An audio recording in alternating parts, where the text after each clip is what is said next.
Hi, welcome to the Brickfilmers Guild podcast, hosted by us, the Four Monkeys.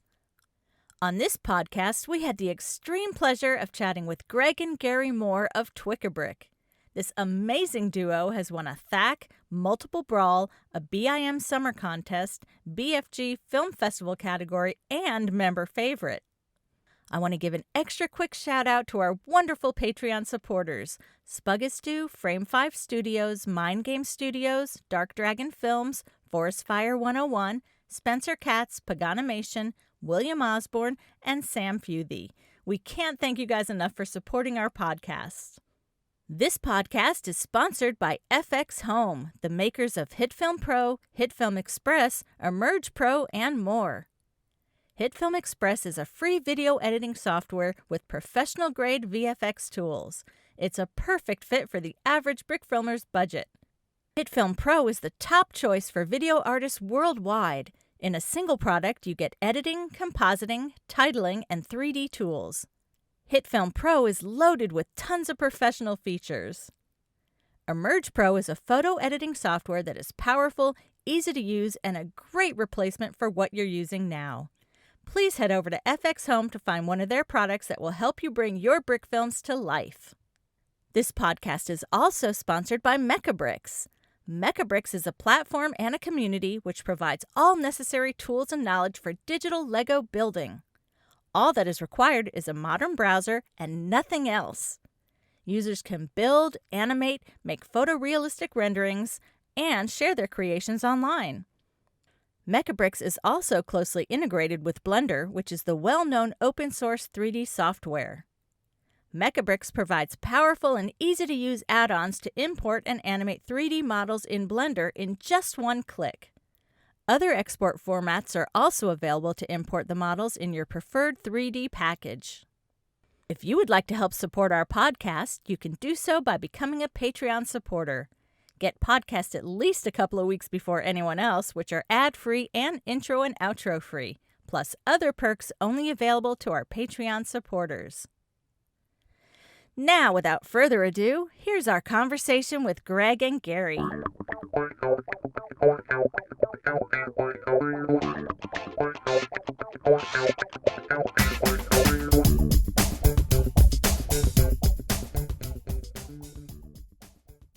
Welcome, you guys. Thank you so much for joining us today. We have Greg and Garry Moore of twickabrick. Hello. Hey, what's up? Hey. So I guess This good is morning. Garry, by the way. Okay, yeah. This Which is one is Greg. which? Yeah, this is Greg. Sorry. Okay, Greg and Garry. Yeah. Oh, I was going to say, I think Okay, Gary's voice is slightly lower. Is that correct?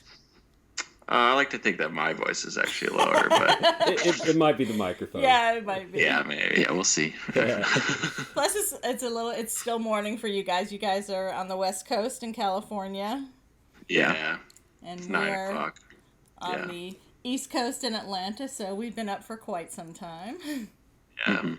Well, hopefully the fires that are going on out there aren't any issue for you. Yeah, not directly. There's a lot of less smoke, but it's not like, I don't think there's ones that are super close to where we are. Oh, okay. I've seen a Yeah. lot of beautiful photos shot, but I'd rather have other reasons to shoot nice photos. Yeah, Wednesday I- was like really crazy. It was Yeah. like really dark and really smoky. It like never really got brighter. Yeah, that was a very weird day, but Yeah. I got some cool pictures out of it, but definitely a bummer. Yeah. Yeah. Yeah. Well, hopefully definitely. it'll rain or something. Yeah, Yeah. for sure. It's getting close to rainy season there. Not quite. Right. Yeah. How has the COVID life been for you guys? I guess for us, we're lucky to both have jobs that we can work from home. Yeah, definitely. So we've just kind of been hanging out at home, and we recently moved out from our parents' house, so that was cool, I It's guess. interesting, yeah. Yeah. So yeah, we did that during the quarantine or whatever. So Oh, got some that was stuff done. cool. Yeah. Yeah. Well, congrats on your Yeah. new Thank place. you. That's Yeah. exciting. Yeah.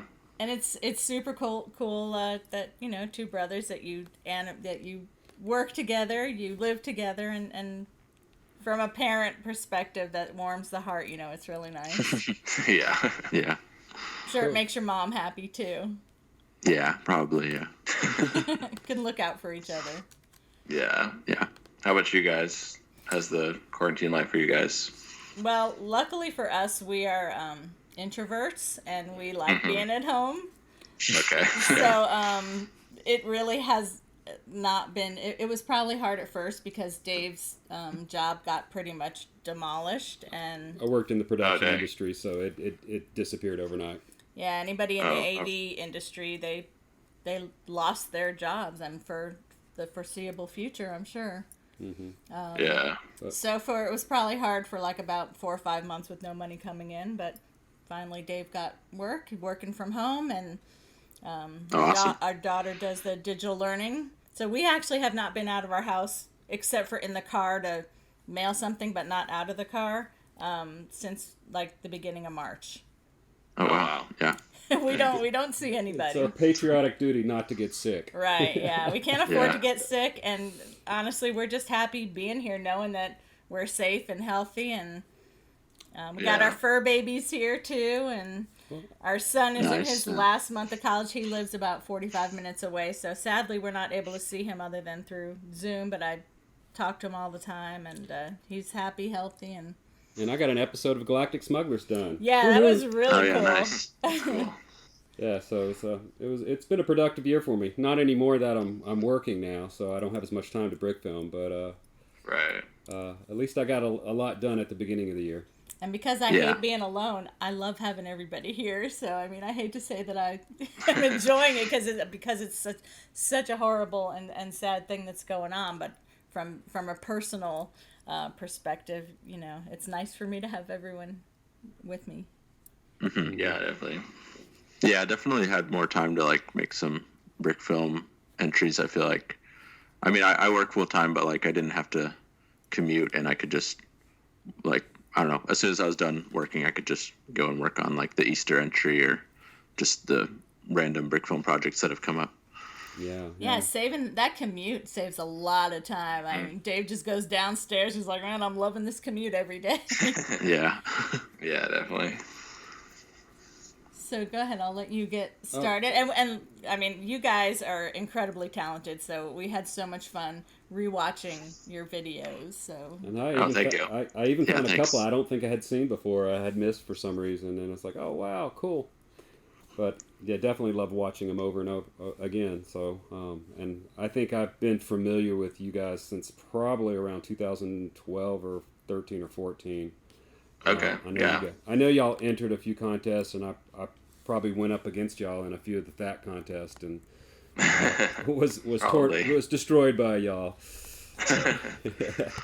I think I've gotten a top 10 once in fat. Oh, yeah. And Yeah. yeah, I think I got a top 10 in a summer contest one. I think the one you might have won. I'm not sure. Yeah, I think you won that one. It was The movie magic the one. movie magic one. Yeah, Movie Magic. Yeah. Yeah. I think I got 8th, maybe. I might be wrong about that, but that movie magic was awesome. Well, we will get to that. Okay. So, how did y'all get into brick filming, and about when was it? Greg, go ahead. Yeah. So we kind of started like when we were pretty young. I'm not exactly sure when. I think we would just like or Gary would make like, just like videos on a VHS camera. They weren't really like stop motion. They were just like, live action stuff with overdubbed voices or whatever.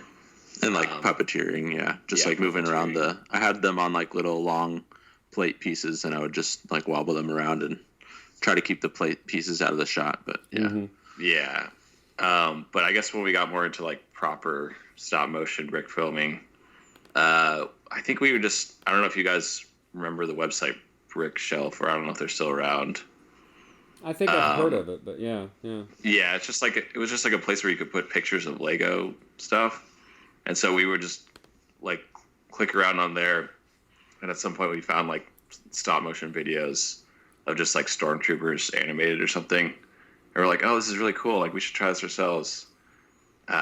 So we used like our mom's digital camera, and I think used like Windows Movie Maker, which I think a lot of other people did when they were starting out, and just kind of put it into like a Yeah, I think it could only do like 7.5 FPS though. Like you Yeah. could, that's the shortest you could make a picture. It was like a 7.5 of a second or whatever. So it wasn't very high frame rate, but yeah, that was fun. Yeah, so we just made a couple like slideshow videos and like put some music on them. And that was just like a fun thing we did, and we would like our friends would come over and be like, "Let's make a brick film real quick," or we didn't call it that at the time, but and then I think at some point we discovered Old Scratch or Chris Salt, Right. all his videos, and we were really into those, and those kind of inspired us to make some stuff. And at some point we discovered brickfilms.com. I'm not sure how we found it, but Yeah, I don't know the timeline on it because I know we also saw like the Lego Star Wars movie making contest in the Lego magazine, and that was a big draw. And we then were like, we should make something for that. Yeah, and then that was kind of what motivated Greg to buy the Logitech QuickCam Pro 4000, and like because that was like what people were saying on Brickfilms was like a good stop motion camera. So we bought that, and then we made like one really short video with it, and then we had like 2 weeks until the deadline for the Lego Star Wars movie making contest. Yeah, and then we entered that, and that was kind of like when we got involved with the brick filming community, I guess. And that's back when after that, it was just entering more and more contests and stuff, and yeah. And that was back when it was brickfilms.com before Bricks Motion, right? I think it was like 2007, maybe like late 2006 when we kind of got involved. So yeah, and I think we kind of like left we stopped brick filming for a little bit when like brick films like ended basically, and then there was like I Love Brick Filming, and then there was Bricks in Motion eventually. But I think like we basically stopped, and then I came back to Bricks in Motion when I don't remember when I think when Avant-Garde, that contest happened, maybe around that time. Okay. But yeah, and then we've been kind of doing stuff ever since then. But yeah. Yeah, most of your stuff is a lot of contest. You have a few things that weren't for contest, but your first one was the Star Wars movie making contest. And if I'm not incorrect, didn't I read that had like thousands of entries? Yeah, there was a lot of people from Brickfilms.com who made entries, and then there was a lot of like just random people who had the Lego magazine or whatever that entered. Yeah, there was. Our friend actually was like one of the top 3 guys for his age bracket or whatever. He didn't win. It was like a voting scheme once they picked like the finalists. Yeah. So like you had to vote every day. So it's a little weird, maybe kind of a popularity contest. Was that Dylan Woodley or Harrison Allen or? No, it was just a friend we knew in real life. Okay, cool. Yeah, cool. No, it was just so we knew. Well, I think they entered. I thought I saw something on the Brickfilms Wiki that said something about maybe them entering. So in one of their first contests, maybe. Oh, okay. Maybe yeah. I think E-Animation. He was one of the finalists also with the Average Death Star Day. I don't know if you guys have seen that one. I might have. Yeah, the day. But he's a really good animator. Yeah. Excellent. And you also, I guess, entered some contest. It was when it was 24-hour animation contest, but it was at brickfilms.com back in the day. I think was it the third one? Yeah, back so, yeah. That's a way long time ago. 2007. Yeah, you did Rebels for that. That was pretty cool. Yeah, thank you. Yeah, we made that at our friend's house, and that was. I don't think I actually worked on that one. I remember I was just watching TV with our friend's dad, and then Greg and my friend were actually animating it the whole time, and then we had to go home eventually, and then we edited it. So I think I helped probably more in the editing than in the actual animation. But yeah. So who kind of does which task in the partnership? So at first, when we first started, I was doing I think most of the animation. And, we would build the sets together, do the voices and all that stuff. But at a certain point, I only after the first couple movies, I think Gary just started animating a lot, on his own, just for fun. And he got a lot better at it than I was. So at a certain point, he just took over, and I haven't really animated anything since probably 2009 or something. So, oh, wow. So yeah, Gary does all the animation. What about the audio design and choosing music? So I guess like I'll like look for sound effects like on Freesound a lot.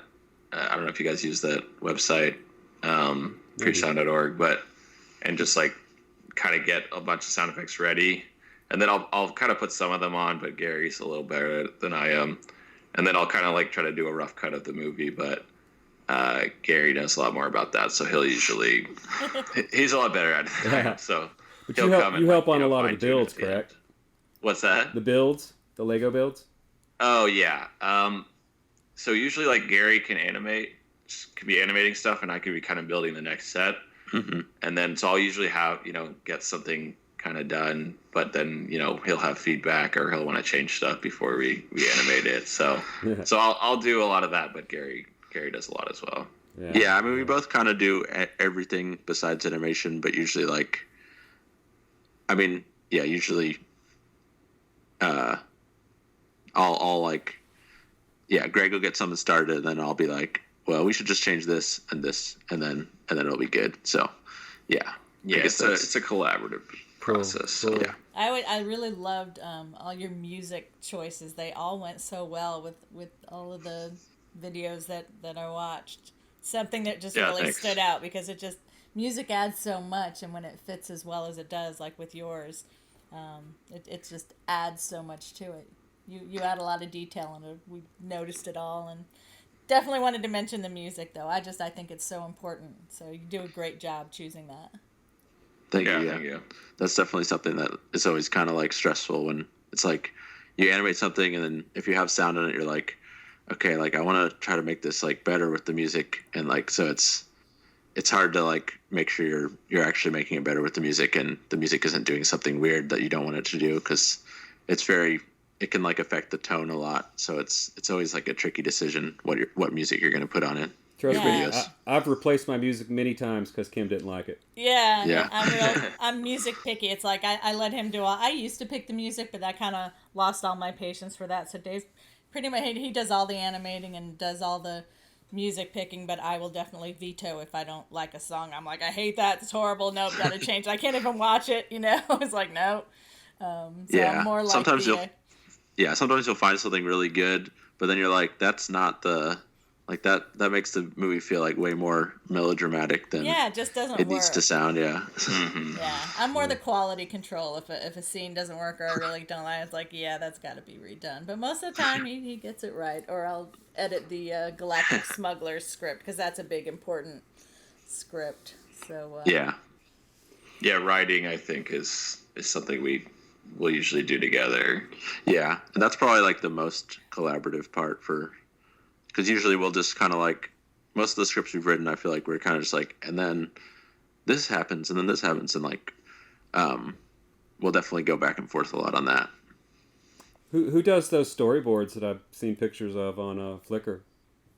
That's all Gary. Yeah, that's me. Wow, that's the artistry right there. They almost look like kind of sort of a behind the scenes kind of promo marketing for it. They're just beautiful. Thank you. Yeah. I definitely enjoy that part of it, and like I think that can help. I don't know, like I don't always feel like I have time to do that when I'm doing like a brawl or a thack, but it's like it can help you just like know what you, or I don't know. I think it's easier to, it forces you to think like, what do you actually want the shot to be, not like what is the natural shot that you just fall into when you put the camera down. I guess. Yeah. Definitely. So you don't do storyboards for everything. It's just based on how much time you have to work on it, and I guess Thack and Brawl are pretty tight schedule. Yeah, you really can't get into it too much there. Well, one Thack or one of the Brawl entries, 2019, I was like barding into San Francisco for this job that I had during it. So there were just 2 days of the week that I barded back and forth to San Francisco, and that's like 45 minutes on the BART train. So I had a lot of time to storyboard for that one. So that was actually a lot of fun. But usually if I'm just at home and can be animating, I'm like, okay, I just need to animate. So yeah. Cool. And was that by the Sad Sea Waves? The 2019 one? Okay. Excellent. Like that one, let's see, that had some really great voice acting in it. Yeah, thanks. That's our friend Adrian. We started kind of working with him in the last, I don't know, maybe a couple of years or something. But before that, it was like me and Gary would do most of the voices, and we sound really similar, and we're kind of monotone and not the best voice actors. So I'm really glad that we're working with Adrian and some of our other friends, because they do a better job, and it's nice not having to like listen to yourself while you're editing the whole time. So. Yeah, and Adrian is definitely more like passionate about acting than me and Greg are, so he really puts himself into it. Definitely. We noticed him in a lot of the videos, and every one of them were just something we definitely had to, say, wow, that was really great voice acting. Yeah, he's good, yeah. And that was your second bra victory? Gary, third bra victory, because I think Jurassic Floor and then the quiz. I think so. Okay. That'd be really bad if I got that wrong, but yeah. Quiz and Jurassic Floor. There it is, right there. Yeah, that was your third one. I apologize. Yeah, 3. Wow, that's pretty impressive. Yeah, really. That's kind of a difficult task right there. I like that narration style. I think you had 2 or 3 videos that had heavy narration in it, and I think you guys excel when you're doing those type of brick films. I like those. And that one, thank you. Mm-hmm. That one won Best Cinematography at the Brickfilms Guild Film Festival last year, and it nearly won the festival too. It was in that top very few category. It was very a really close. Tight race. Very tight race. Okay, well, yeah, that's cool. Yeah. So yeah, that was awesome. It was beautiful, beautiful set. Stop motion, everything. Even though I don't do the stop motion, I appreciate beautiful scenery and stop motion. So yeah, definitely. I guess I can judge it from a different, perspective than what the the animators themselves look for. I kind of look at other things, Right. Yeah. Yeah, and I think that's good. I feel like you got to get a lot of perspectives on I think the brick filming community. It's good that I think about Sanjira's stuff. He makes stuff that's very influenced by traditional animation and other things, and I think that really that Where's My Dog Pico? That's probably the biggest leap forward I feel like I've seen in the brick filming world in a long time. Yeah, that's a real next level video of brick filming and stop motion there. Have you tried any of that technique on test or anything? No. They would be awesome though to try it out for sure. That involves panes of glass on different levels. Yeah. Wow. Basically the Walt Disney multiplane camera is what he modeled it after, I think. Yeah. And it's so they can get depth, but usually they would just be using flat drawings, but it makes sense you could just put mostly flat Lego pieces on it. Mm-hmm. Yeah, I don't know how he kept the reflection down from lights reflecting off glass. He did a great job with those. Mm-hmm. Yeah. Yeah, there's a behind the scenes video where he kind of explained it. Yeah, and I think he said that was one of the problems, was just trying to make sure the lights weren't reflecting. And but it turned out really well. Yeah, it's definitely a next level of brick film. Yeah. Yeah. He's very talented. Mm-hmm. Mm-hmm. So have you guys ever worked with any other brick filmers in person? In person. Not a ton. I mean, I've worked. We live somewhat near Rafael Figueroa and the Builder Brothers. Blacksmith Films is Raphael, right? Mm-hmm. Yeah. And so we've we collaborated on we were gonna collaborate more on this music video that they started working on, but then it got abandoned. And then, that was all 3 of us working together. Oh, that's cool. And then, Yeah. And then also, that's the only time we've actually collaborated with those people. But we've hung out and been to some Lego conventions with them. And then it wasn't in person, but on our Raw video this year, we Rio Force animated portions of it. Oh, so cool. it was over the internet, but that was pretty cool. That was the first time we had kind of done a collaboration with another brick filmer, I guess not in person. So yeah, no, still, anytime you can collaborate with someone, whether it's in person or not, that's always great. But it's extra cool when you can meet them. and Yeah, work with them. You learn a lot. Not that we've been able to do that. Yeah. And you guys are pretty close to, I guess, Zach Macias and Nathan Wells. I think Nathan's a little further up the coast, but live somewhere around here, but I've never ran into them yet. But yeah, maybe someday. Yeah, I know Bricks by the Bay is the convention that is like nearest to us, and we've gone to that a few times. And I know Nathan Wells was thinking about going to that, so I've always been kind of like, oh, that'd be cool to see them. And we met David Pagano. So you went to the one he spoke at? Sorry? Did you go to the one that David spoke at? I think David Pickett spoke at the one that we went to, but David Pagano had spoken at one like 4 years earlier, and we met him at the first one that he spoke at, but we didn't actually go because you can go like as just like you can go for just one of the days as just a visitor, or you can like be a full convention attendee.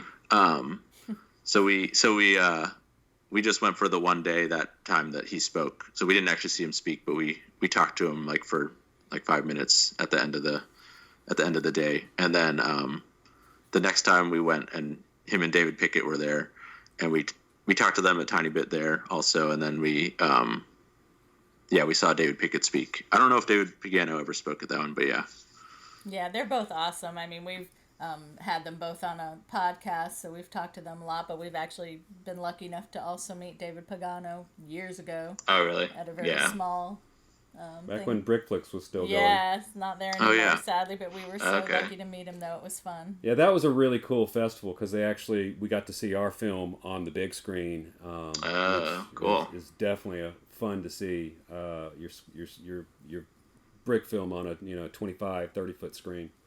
Mm-hmm. Yeah, definitely. Yeah. So that was his film festival he did, I guess, on the East Coast? Yes, down in, I think it was North Carolina. Raleigh, North Carolina, or not actually the other city up there. Durham, North Carolina. Yeah. Durham, North Carolina. Yeah. And that was like Harrison Allen at that? I feel like there were a few brick filmers that showed up to that. I think he was there the year after, maybe. Okay. I think that, what's his name? Hey, I remembered the city. I'm good. Oh, he did. He did the he has that one lens on his camera that looks like a sniper rifle. What's his name? Oh, Aquamorph. Aquamorph. Yeah. Christian, I think, or something like that. Christian. He was there. I think he might have come up on stage just for a second with David, but That's cool. a year after that we didn't go, and that's when they had like 5 or 6. I think Sanjara Ben was there. Oh, cool. And Harrison Allen was there, and a couple others. I think maybe a guy named Lucas. So it was that would have been the year to go when all of them were on stage. Yeah, that's cool. Very cool. We go to like film festivals, like kind of small, like local ones, fairly often. I always thought it'd be cool to organize like a brick film festival. There is one at Bricks by the Bay, but it's pretty small. But yeah, it is cool to see your videos up on a big screen. Yeah, it is. When we saw that, it was a surreal experience. Yeah. It was really cool. That's my goal one day, is to be able to do like a brick film festival that's live, and get to watch the films. One of the problems with Brickflix is, except for I think David Pagano's films where he got a written waiver, you couldn't have any IP stuff there. Really? Which is good and bad, because there's, I love seeing all the non-IP brick films, but there's a lot of good stuff that uses Star Wars or superheroes and are just, you got to watch. Right, definitely. For sure. So was it like kind of like, I guess, approved by the Lego company, the film festival? Is that why you couldn't do it? Because it was like in a theater. It was actually had to do with the theater, and really? Yeah, okay. They couldn't show films there that just weren't, I guess, kosher on the copyright. Yeah. So it kept that out of the possibility. But David got a waiver because I think he had like, that might have been the year he did the Red Brick. So there was some Star Wars and Harry Potter stuff, I think, in that. So really? Okay. I think that was the year, or might have been some Batman stuff he might have done. I might be wrong about that information. Have you guys ever done any live action video camera filmography? Yeah, I've been trying to kind of get into that more and learn more about it, or learn how to do it better. Because when you do Lego stuff, it's a lot. You have a lot more control, and it can look a lot more professional because DSLRs take really nice pictures, but the video they take doesn't look quite as nice. So it's we've with Adrian, our voice actor, he definitely wants to do like live action stuff. So we work with him on live action stuff a fair amount. But yeah, that's cool. Yeah, definitely. Is any of your live action stuff online? Yeah, one of them it's on our on a different channel, my like Garry Moore channel. Mm-hmm. I can send you the link. I don't know if that'd be great. I don't know if it's super easy to get the link to that, but yeah. Excellent. So when you do shoot the live action, are you using a DSLR or are you using a different kind of camera? No, yeah, the only live action short that we have online is shot with the same camera that we use for stop motion. Okay. And then I just bought a better camera for live action recently, but it's just like a nicer DSLR, like a Sony. Sony A7 III. You can get good video out of it, but it's so much harder to get good video, I think, out of a DSLR than a real video camera. You can do it, but you got to trick it into it. Yeah, for sure. Yeah. For sure. So if I'm looking at this information correctly, I think you guys got your DSLR camera around 2016. Does that sound about right? Yep, that sounds right to me. Yeah, I think. Yeah. I think. Let's see. What was your last one? It was probably the Quiz. Was your last brick film that you used your webcam? Yeah. Yep. And that was pretty much your last video that was in 4:3. And at that time, I would say that you guys were probably the best brick filmers in the world that were shooting 4:3. Thank you. Yeah. Without a doubt. I mean, it was just awesome stuff. And then finally, when you switch, I was like, yes. Now match some beautiful imagery with that animation.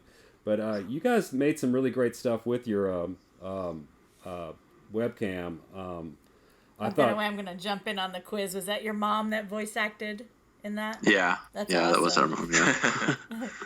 Okay, and that one was a Brawl 2015 first place winner. So yeah, that was great. Yeah, I think one of the neat things that stood out in there is one, it was just really funny.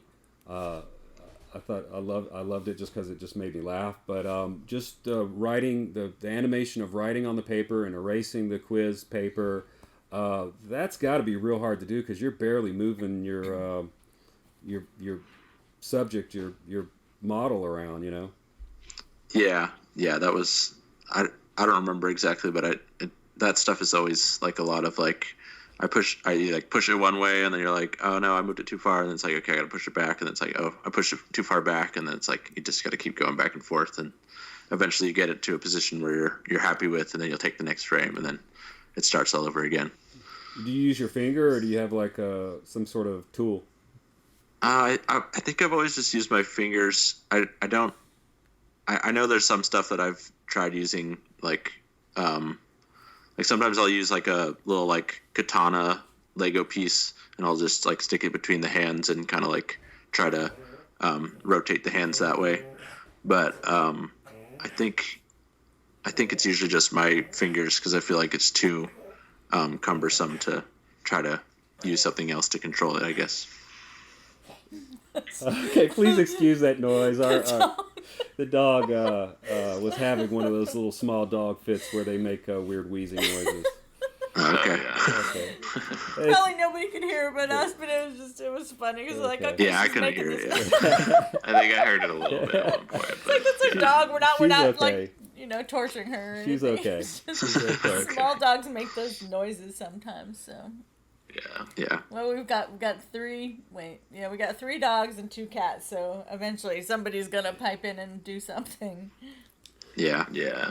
So one of your brick films, I don't think you made it for a contest. The Front, that was just kind of a passion video. It's like 12 minutes long. It's just a beautiful story, and it's sort of, I guess, steampunk kind of. Yeah, we did actually start it for a contest. I think like pretty much all of our videos, even if they weren't entered into a contest, they started as a contest entry. Yeah. That was for Go Film, I think the contest was called. And I don't remember like what happened with that contest, like who won it, but I know that was how it originally started. And then we wrote the script and we were like, okay, there's no way we're gonna finish this in time. So then we just started going, or yeah. We did have like a deadline. We were trying to finish it by the end of 2012 or whatever that was, but I think it was... It was for a film festival. It wasn't a brick film contest. It was a film festival contest, right? Basically. Yeah. Okay. It didn't get into the film festival, though. It wasn't like a contest. We just wanted it to show at the film festival, but yeah. Cool. Have you had any of your films shown at a festival? Yeah, mostly just small ones at a community college that we went to, but yeah. We, back in 2012 or 2013 maybe, 2012, yeah. Yeah, there was a Jurassic Floor Brawl entry for that year. We got that got into the San Francisco International Film Festival, like the youth category or whatever. Yeah. Wow, so that was probably like the highlight of our film festival career. Yeah, it's a really cool film festival, and like some of the movies that came out that year that I saw like the posters for and then were at that film festival are like still really cool movies that I like. And it was really cool just to be part of the Youth Works film category, because it was like, well, there's like Noah I think Noah Baumbach had a movie there that year, and it was a really cool movie, and yeah. Excellent. Wow, that's awesome. Excellent. Yeah. I think one of the things that stands out on there is the elevator buttons with the lights. What kind of lights are you using to do all the elevator buttons? We were using the life lights, I think they're called. Now we have brick stuff lights, but yeah, we got some of those a while ago for the Taste of Victory. We wanted to do some, like, we wanted to have like a projector light in it. I think that's why we bought it. Oh, cool. And then we've used those every now and then since then, but the brick stuff lights are a little more flexible. Better. Yeah. Excellent. Yay, brick stuff. Yeah, we love brick stuff. Did you get any writing inspiration from what the kid did of basically hitting every floor on the have you ever done that? On the buttons? I think maybe we got that from Elf. Yeah, probably from Elf. Yeah, because he does that in that movie. Oh, I was totally guilty of that as a kid, and it wasn't just like really? so many floors. It was like 20 some odd floors. You just swipe down and then get off the elevator, and too bad, so sad. Oh gosh, no! And I hate elevators, so I try to avoid them whenever possible. I probably needed more supervision. I don't know. I think you have a story though, Greg, of how you thought of that movie. Yeah, one time we were at like our friend's apartment building, and he was like, they're taking us to like go see the pool or something after we ate dinner, and we like the elevator stopped at some floor, and then I think Gary or somebody got out, and they're like, no, wait, wrong floor, like come back in. And I was like, oh, what if there's like the idea for Jurassic Floor was like, oh, what if there was like a floor that was like really dangerous and you weren't supposed to get off on that floor, and there was like dinosaurs or some monsters or something. So yeah, I loved your dinosaur animations on that. They really brought the monsters or the animals to life. Yeah, thanks. Yeah. Yeah, and those were like, we didn't have like a Velociraptor, I guess, like dinosaur Lego piece really. So we kind of built one. I think we stole one off of like Flickr or something, or asked somebody if we could use it. Yeah, they kind of were the old school looking ones. Yeah, well, I mean, they're the ones from the Jurassic Park 3 Lego sets. That's where the head is from. Right. But then I don't know what the body looks like in those sets. Very cool. Very cool. Kind of back to the front. Definitely were some cool shots in there. What I love about a lot is that one and pretty much all your films are all the brick built special effects. You really don't do much in post. It's pretty much all in camera. So definitely love all those shots that, when they shoot the guns and the muzzle flash is a Lego piece, or when it hits the what are those monsters called? The steamers. The steamers. Yeah, I think that kind of started with Kensington. Greg was doing Kensington, and we were doing like all these special effects. And we hadn't really done any of them before, like green screening or like a fairy effect or like flying really or anything. Yeah, Greg was like collaborating with a lot of people on brickfilms.com to like get all those effects done, and they look really. I mean, they're obviously effects, but it was cool that like I think Greg was learning a lot of stuff at that point, But then when we did Taste of Victory, I was trying to like be like avant-garde and think outside the box or whatever, which I don't think that video is actually very avant-garde, but I just thought the cool thing would be to try to like just do everything in camera and do a lot of brick build effects in that video. So that was where we really like, and also I didn't want to like do green screen that looked like not the best, and it just seemed like a lot of work to try to do all that stuff in post. So I was like, we should just try to do everything in camera. And then we kind of stuck after that. Yeah, it stuck after that. But more recently, I've kind of been like, there was a good thing about Kensington is that we were learning a lot of different techniques, or Greg was at least. I wasn't really working on that video as much, but like I do think it's worth like learning how to do green screening, and like I've also seen like really good green screening since then. Like Dylan Woodley has probably done really good stuff, but I was thinking of Thomas Forlorn Creature Evans. He's Thomas Evans. He's done like some incredible green screening, and like that just the one with the asteroid and I forget what that one's called, but that one is really cool. Yeah, green screening can be tricky if you don't do the lighting right. It's it's going to look terrible because you're going to get reflections on the Lego. Yeah, and I think that's kind of what we did with Kensington. Like we had never done it before. We were like, okay, let's try it, but it ended up not looking like very good. And I think especially on the QuickCam Pro 4000, it's with the 640 by 480 resolution, it can be tough to do stuff like that because I don't know, you're just limited by how low the resolution is. Yeah, Kensington was great. If you start from like your very first videos, watch from the oldest to the newest. When I got to Kensington, I was like, whoa, something's changed here, and you could really see a huge difference in just quality everywhere. And of course, I love the scenery, England, because my family's all English, so I love anything that has to do English. What's it called? I'm a Franco or Anglophile. Anglophile, yes, big time Anglophile. Yeah, I was definitely an Anglophile at that point because I was really into London and Peter Pan and stuff like that. So that was kind of the reason behind making that movie. It was a really great story, and Peter, the voice of Peter, was great. I was like, I'm real picky about the voices, and I thought was he really English? Because if not, he did a great accent. It was perfect. Yeah, he was a kid named Thomas Impey. He was only, I think, in the brick filming community for a short time, but we just kind of lucked out because we just kind of asked random people to do the voices, but like two of them I think happened to be British, and him and the dad, I think I really liked the voices for both of them, but we just kind of got lucky there. But yeah, that turned out really well. Yeah, it did. It really worked great. Well, it's Richard Denovan, right? Is the other guy. Still... yeah, we know who he is. Yeah, we know Richard. Mm-hmm. Nice. And I think you had a little assistance on special effects from Louis Chin, Andrew Roche, and Philip Heinrich?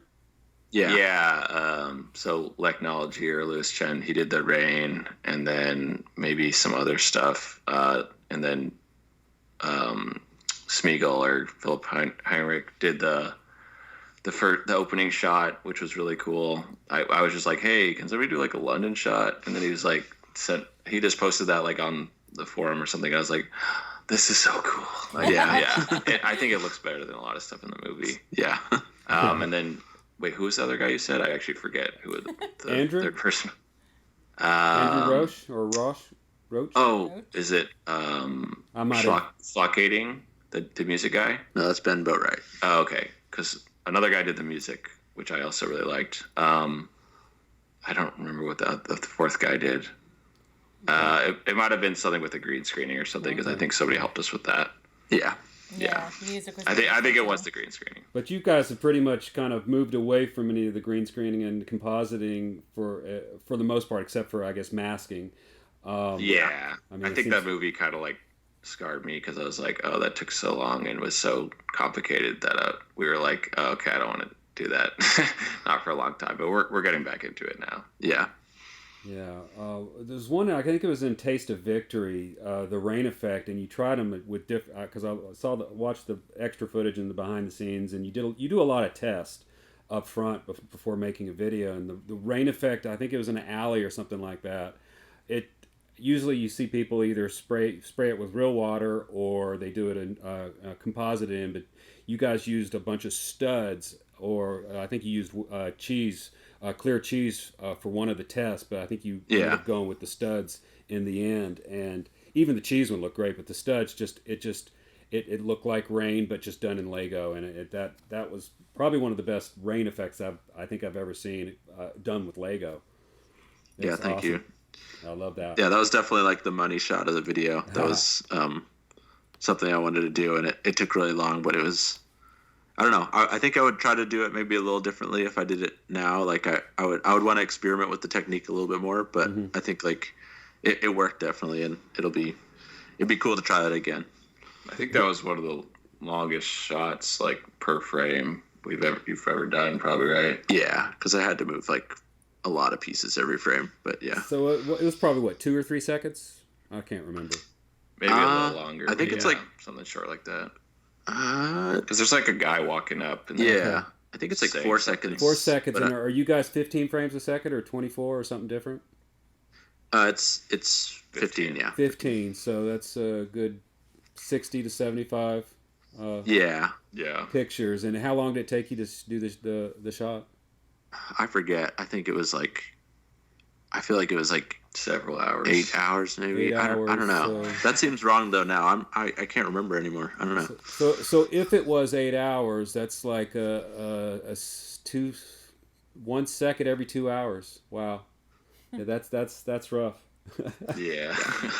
Yeah, that was worth it though. It was the money shot. It's I know Gold Yeller does those shots where he does his sports shots where they'll score a goal and every single person in the crowd gets up and jumps in the air. Yeah. And it's like I think he said he did a 2-second shot that took him 8 hours. It's pretty insane. Yeah.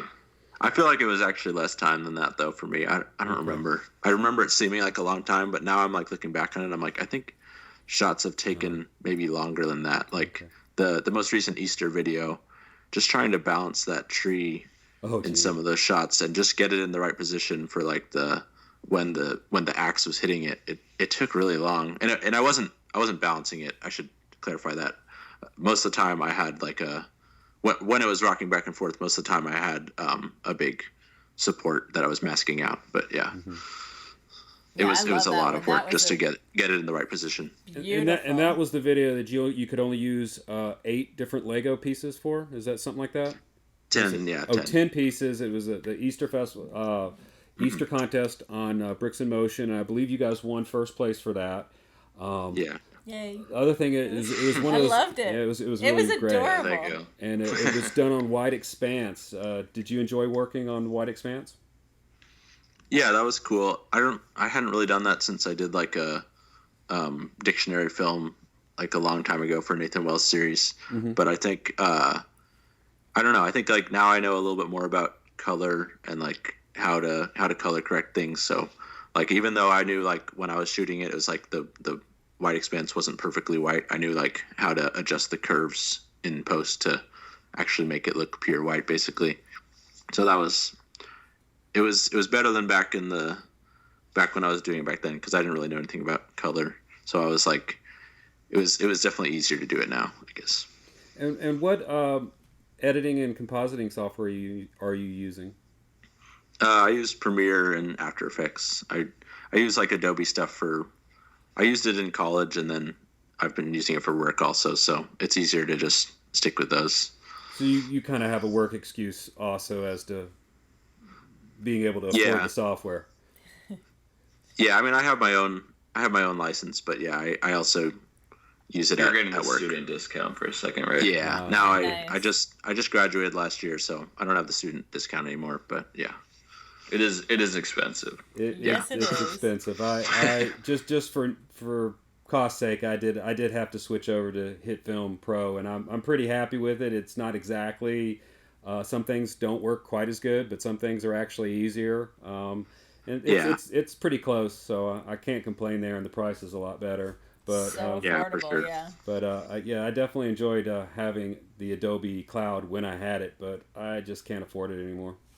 Yeah, I think the main thing I would miss is After Effects if I switched over to the other stuff. But definitely like DaVinci Resolve and HitFilm are super tempting right now. It's like it'd be great to learn a different cheaper software. And yeah, people are making like software that's like Blender is free now, or Blender has always been free, but Blender is super powerful and it's free, and DaVinci Resolve is like a one-time purchase.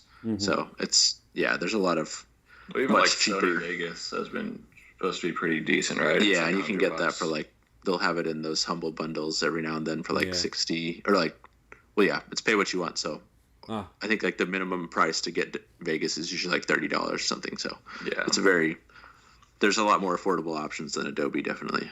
And then I feel HitFilm Express is free, so it's always worth trying.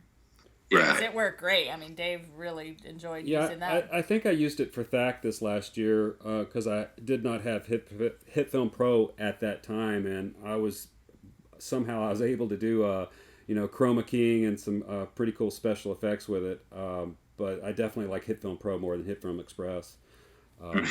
It's just got all the bells and whistles, which I don't use half of them. So that's kind of the thing. Like if you don't need everything that Premiere provides, you might just be able to use some simpler program or whatever. Yeah, and I even I had the cloud, and I could have been using the audio software. I can't remember what it is that comes with the Audition, cloud. Yeah, but I just didn't bother. I just kept using Audacity just because I think it ran faster on my computer, and I didn't like waiting for the Adobe software to load. Sometimes it would take a while.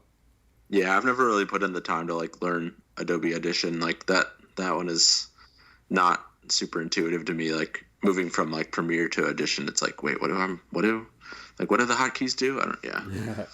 Yeah. Have you dabbled much with Blender?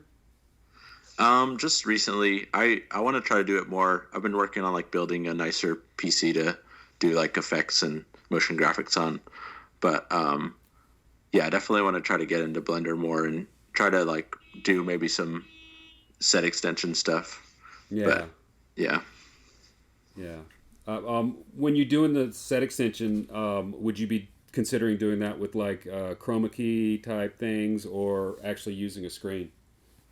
Definitely. Yeah, I would definitely like to do a screen. I think you've done some screen stuff, and like everything I've seen where people use screens, it seems a lot more easy to make it convincing, unless you're Thomas Evans and it just looks perfect in green screening. But I don't know. I mean, I've tried, like, I did like one green screen test a while ago, and I thought it looked okay, but you can definitely like, there's a lot of fine tuning you have to do, and it's very like appealing to just be able to put it in front of an LCD screen and be like, okay, now it already looks pretty good. Like, or now it already looks, I don't know, like it might look like the LCD screen could be like low res. I don't know if you have to use like a retina display for that, but it's usually going to be out of focus in the background anyways. So it seems like a lot cleaner option than trying to get all the edges of the green screen perfect. I had issues with the color. It just, I didn't have a lot of control over my LCD screen or whatever type of screen it was, and I kind of had to just, whatever color it was, I had to settle with it. There wasn't a lot I could adjust. But I imagine if you can adjust it and get fancy like they do on The Mandalorian, you could probably really, really do some cool stuff with that.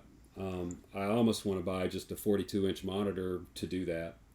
Yeah, right. You just got to find the right one. That's the thing, like Legos, they're a lot smaller, so it is like easier to do, big screens like that than with live action. Yeah, because everything's so small. Definitely, you don't have to have a big video wall like on The Mandalorian. Right. I think they run that through like some sort of CGI software that they can just change the angles, and it's all CGI based, and just create virtual scenes and have it change with the camera. That's really, if anybody's got an opportunity to watch some of the behind the scenes of that, it really does translate to brick filming. And that's, I don't remember if that's where I got the idea from, but it encouraged me to want to do it more. That, and I think Forrest did it a few times. And Brotherhood Workshop, they just made like a dinosaur fight video or something, and it wasn't a LCD screen, but it was just like a big printout, I think, of like a Lego background. And that looked really cool too, because it really does sell like that there's kind of a a bigger world behind just the set you're seeing that's built out of Legos. Wait, speaking of behind the scenes though, I really love your behind the scenes videos. You do a great job. It's a lot of fun, and it's always nice to see those things. So I hope you'll keep doing those. In education. Yeah, thank you. Yeah. And I don't remember which video it was. It was one of your videos that was on a boat, on a like a pirate ship type thing. But your entirety of anything the camera showed was all Lego bricks.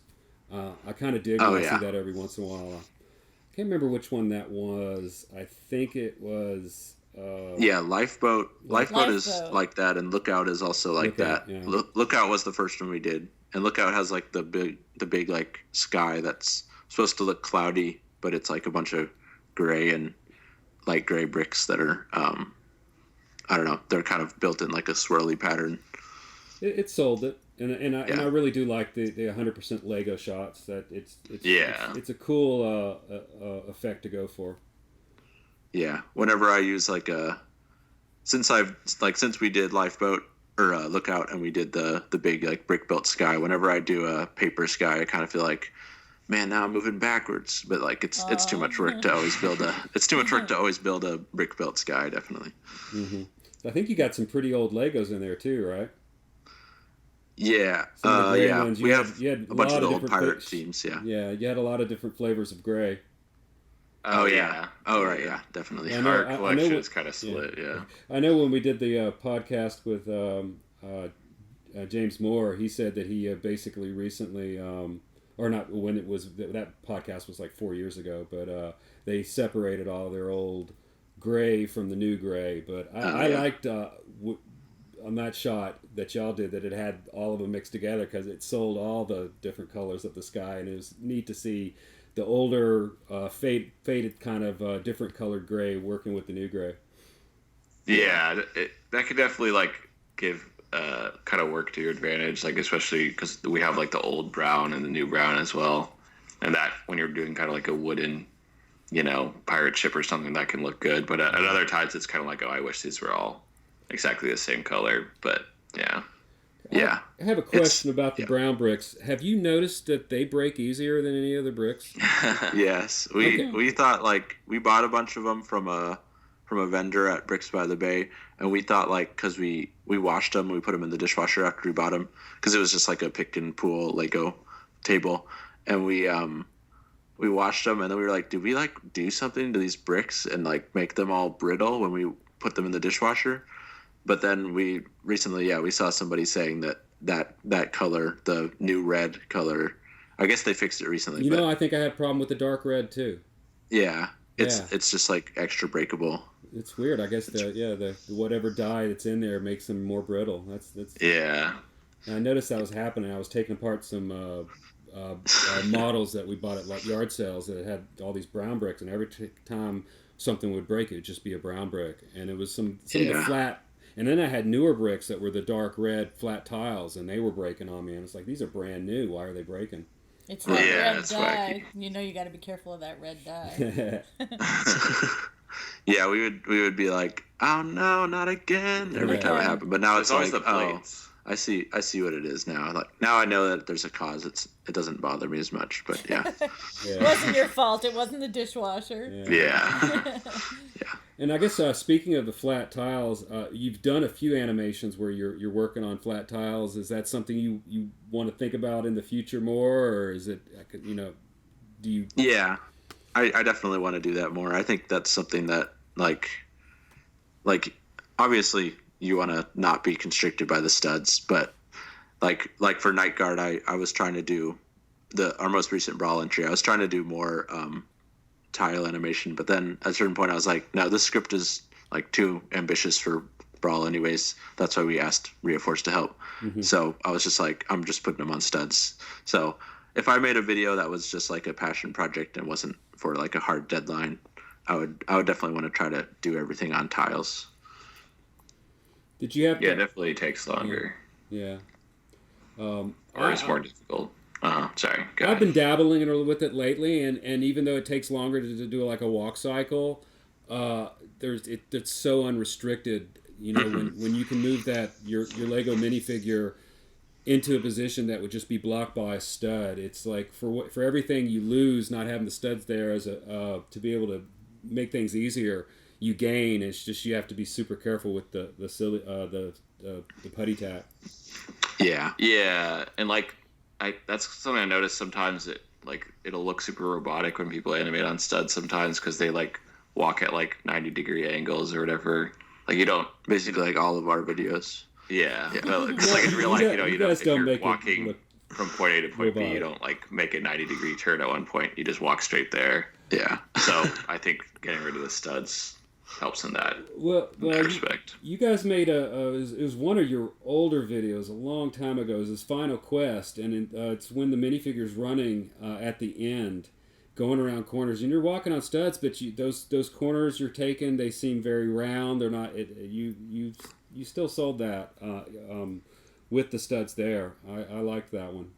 Yeah, because it's moving so fast, I think it's easier to like, okay, this stud is approximately right where he should be. Like if he steps onto that stud, it's like it's a little easier to do it. But with walking, if you're doing on studs, it definitely, if you're showing the feet at least, it's definitely hard to get them to not move in robotic like snake positions or whatever. Yeah. Concerning your camera switch, I mean, do you miss being able to shoot on a webcam just because of it's easier to do your camera movements, or have you been able to overcome that with the DSLR in any certain tricks? Definitely, yes, I do miss I miss like how close you can get to the minifigs with the webcam, and just like there's a lot more depth because if you're actually that close to it and the webcam is like a fairly wide angle lens, you can like get a lot more. Like if a minifig's close to the camera and another minifig's far away, you can really see that distance in the size of them on screen. But with the DSLR, it's like even if they're really far away, a lot of times it'll be like they look about the same size because the lenses are so long and they're compressing the space. But the camera's farther away usually. Yeah, the DSLR is also farther away. But I think just trying to make sure I always have the minifig like on the minimum focal distance, the minimum focal distance of the DSLR. That's one way I try to get around it. And then also just I try to do as many like low angles as possible because that's something that a lot of brick films will not have because you kind of want to be able to just put the camera on top of the set. But I usually try to build the set so it's deconstructible so that I can just, wherever I need to put the camera, I can just have the camera be low and then kind of like looking up at the minifigs. So the minifigs don't feel quite as small and stuff like that. I think you mentioned on the World of Brick Filming podcast that you build your sets in like 8x8 chunks that you can basically pull out and get those good low angles, right? Yeah.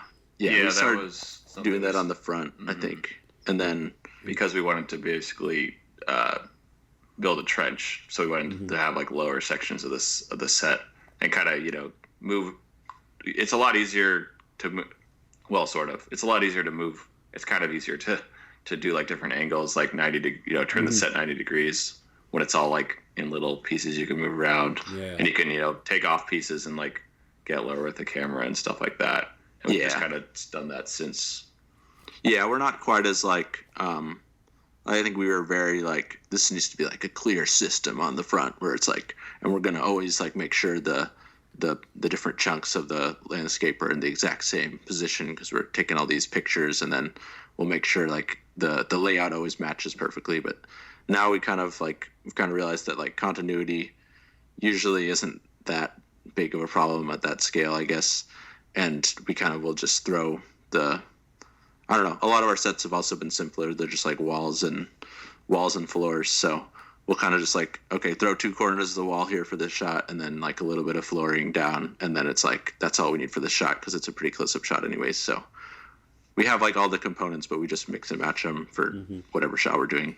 When you were doing the front, did you have like a numbering system for where things went, or was it you just tried to get it back to the right position, for continuity? No. That would be smart, though. Yeah, that would be smart. But we just had pictures.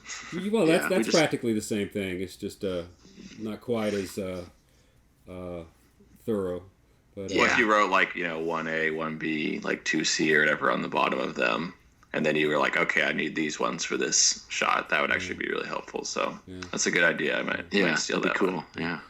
I didn't start using the technique of a raised, I guess, stage, as you would want to call it, in a way, until this year. And I think I thought I got it from Sean Sillypenta, based on how he was building his newest brick film, Taco Trouble 2. But I'm wondering if he got the technique from you guys, because I really like the technique of being able to pull, just having your deck stage, I guess, raised 3 or 4 bricks high, and that way you can get that camera angle that does look like it gives you good cinematography. Yeah, definitely. For sure. It's definitely helps to get the low angles, because otherwise you can only go so low. Yeah, or even just eye level angles. Like a lot of brick films, they do have a feeling of like you're like from the perspective of someone who's like very tall, looking slightly down at the minifigs. So it's a little. Yeah, I think the DSLR is maybe about an inch too high, half an inch too high, if you don't use the technique of trying to raise your set. Right, exactly. Yeah. For sure. But yeah, I like that technique of pulling the chunks out. Especially what you did on the front. The front was just a gorgeous set. Yeah, thanks. Yeah, it was.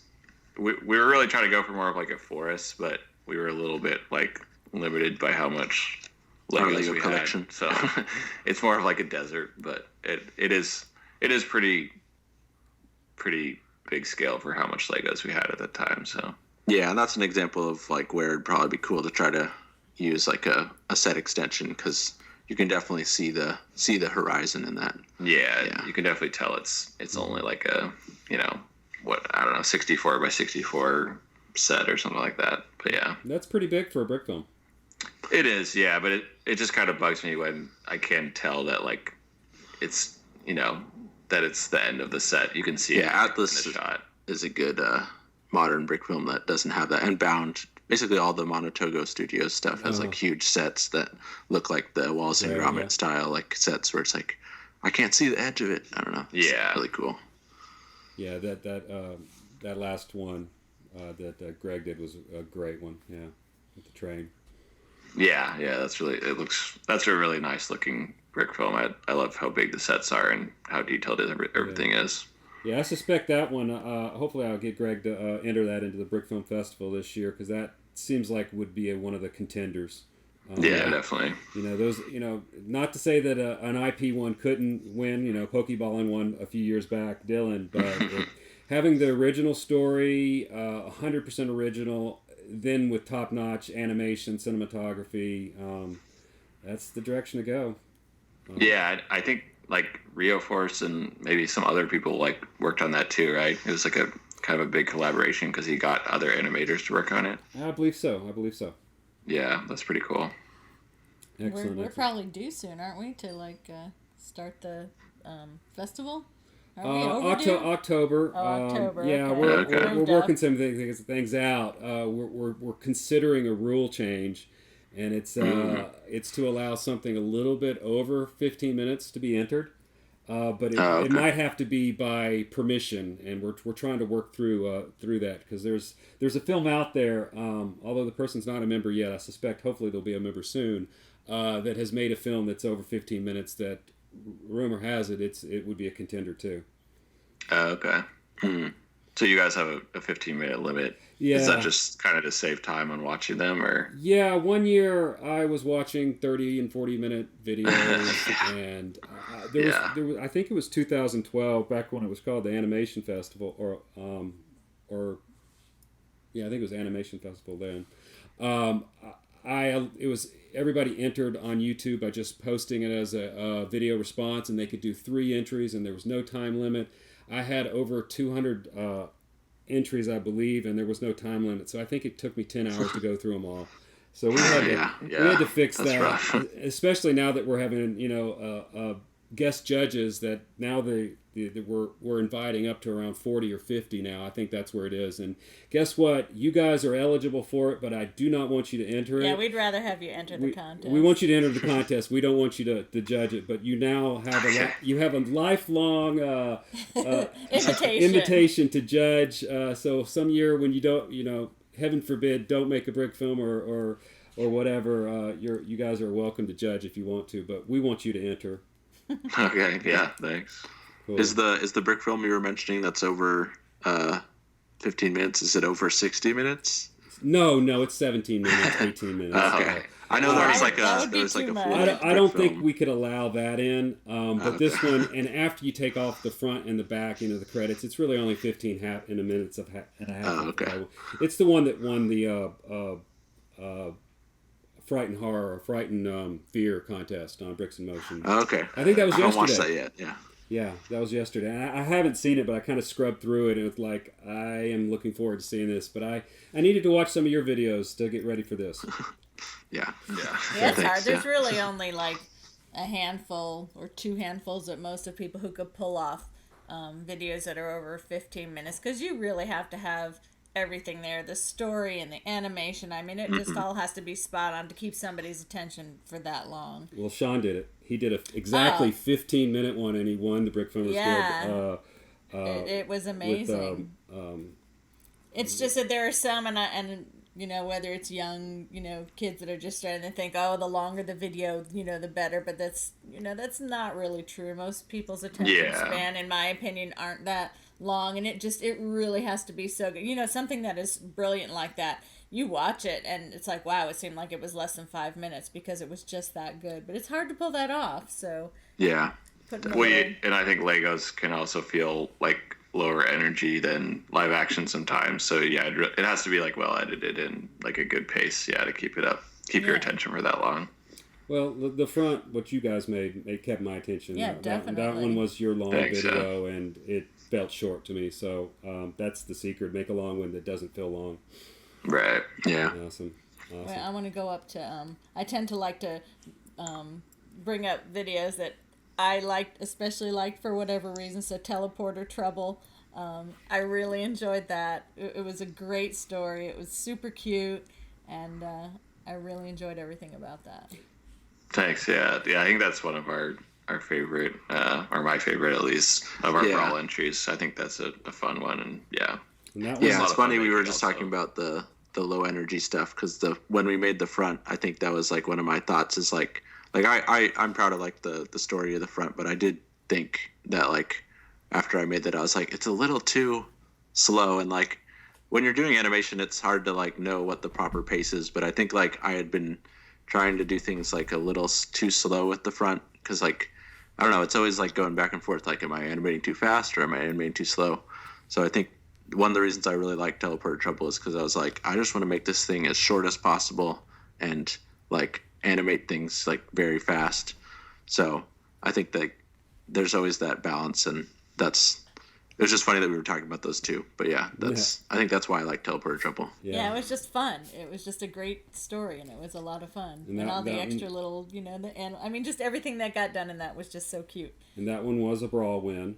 Second place. I'm sorry, second place win. But it was the members' choice on the Brickfilms Guild Film Festival, and cool. I actually added all those to the library on the Brickfilms Guild just because I looked through the whole list and was like, oh my gosh, all these are great videos that could have very well won the contest those years. It's just the voting went a little different with the judging voting, but this members voting was just as valid, so it won that one. So, and I loved the explosion in space.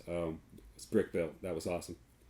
Oh yeah, that's kind of like the closest thing we've done to Sanjir's video, and that is really fun when you can animate something that's just in a 2D plane with Legos. Yeah, that was just like on a black sheet or something with stars. Yeah, that's still like probably one of my favorite shots I've ever animated.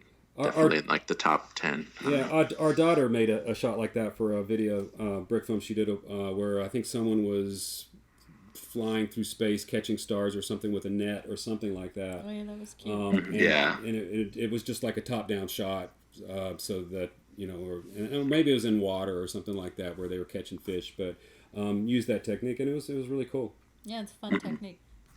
Yeah, it's definitely a little easier to. I mean, I don't know if I've even ever done it, but it definitely seems like it's easier than animating in like 3D. So. And then I guess how do you pronounce it? Is it fusillade? Yeah. Fusillade. What does that mean? Shoot. I think it's like firing squad or something. Oh, Yeah. okay. Yeah, cool. I think that's what it means. I forget. Yeah, Yeah. I think for the Lego Star Wars movie making contest, Nick Duron made a video called the Exiguous Eschewel, which I think is like the daring escape or something like that. That's what it's like, synonyms for that. Yeah. Mhm. So we were like, oh, we should do that. So we did clandestine cache. It's like the hidden treasure, but you just go on like thesaurus.com and find some, words that mean the same thing but sound fancy. Yeah, and I think it's kind of a like silly way of naming alliteration. things. But like, been doing that fusillade with was a Greek cool names. word for firing squad, so we were like, Yeah. let's do that. Yeah. Yeah. Oh, I like that. I like that. That got third place on Brawl that year. That was 2018. There was one piece of the scenic design that I just absolutely loved, and so did Kim. The It was archway. The archway where they're walking out kind of into the courtyard, and Beautiful. it was like it was the Lego brick arches, but you also did something behind that even sold the depth. Yeah, I think it was just a big black, what's it called? Yeah, Wall. a big black archway. Yeah, like tunnel thing. Yeah. That was a really cool shot. I think that's definitely the money shot. And that was something we kind of imagined before, and then we built it in Legos. It was like, oh wow, this looks like kind of how I imagined it. So that was really cool. Yeah, and I loved the fuse. That was the brick built fuse as it just kept going down. Did you have any trouble with the string keeping it? Yeah. From moving, because that's one of those random things you just can't tack down. Yeah, definitely. I Although- forget. I didn't notice it moving, but I'm just asking if you had trouble with it, because you Yeah. did a great job with it.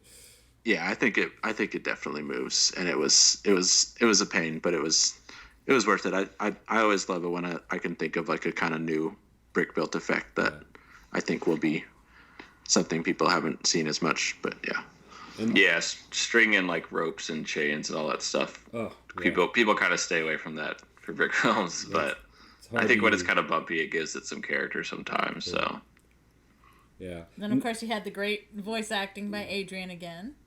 yeah, I really liked his the voice he did for that one. I think it's funny. And then another money shot that's in there, the hat's floating in the air, kind of floating down. Yeah, Was that- definitely. now That that's turned all- out really well. That's all masking you did there? Yeah, that was funny. That was actually the year that we met David Picano and David Pickett at the Bricks by the Bay Film Festival. Or the Bricks by the Bay convention. We were trying to go to that, and we were also trying to go to Brawl or enter Brawl at the same time. And I think it was like the festival or the convention started on Thursday night, and then it went to like Sunday, and Brawl went till like 4 Saturday o'clock afternoon. on Saturday for us. So we were like trying to balance finishing up this film that we had started and going to the convention.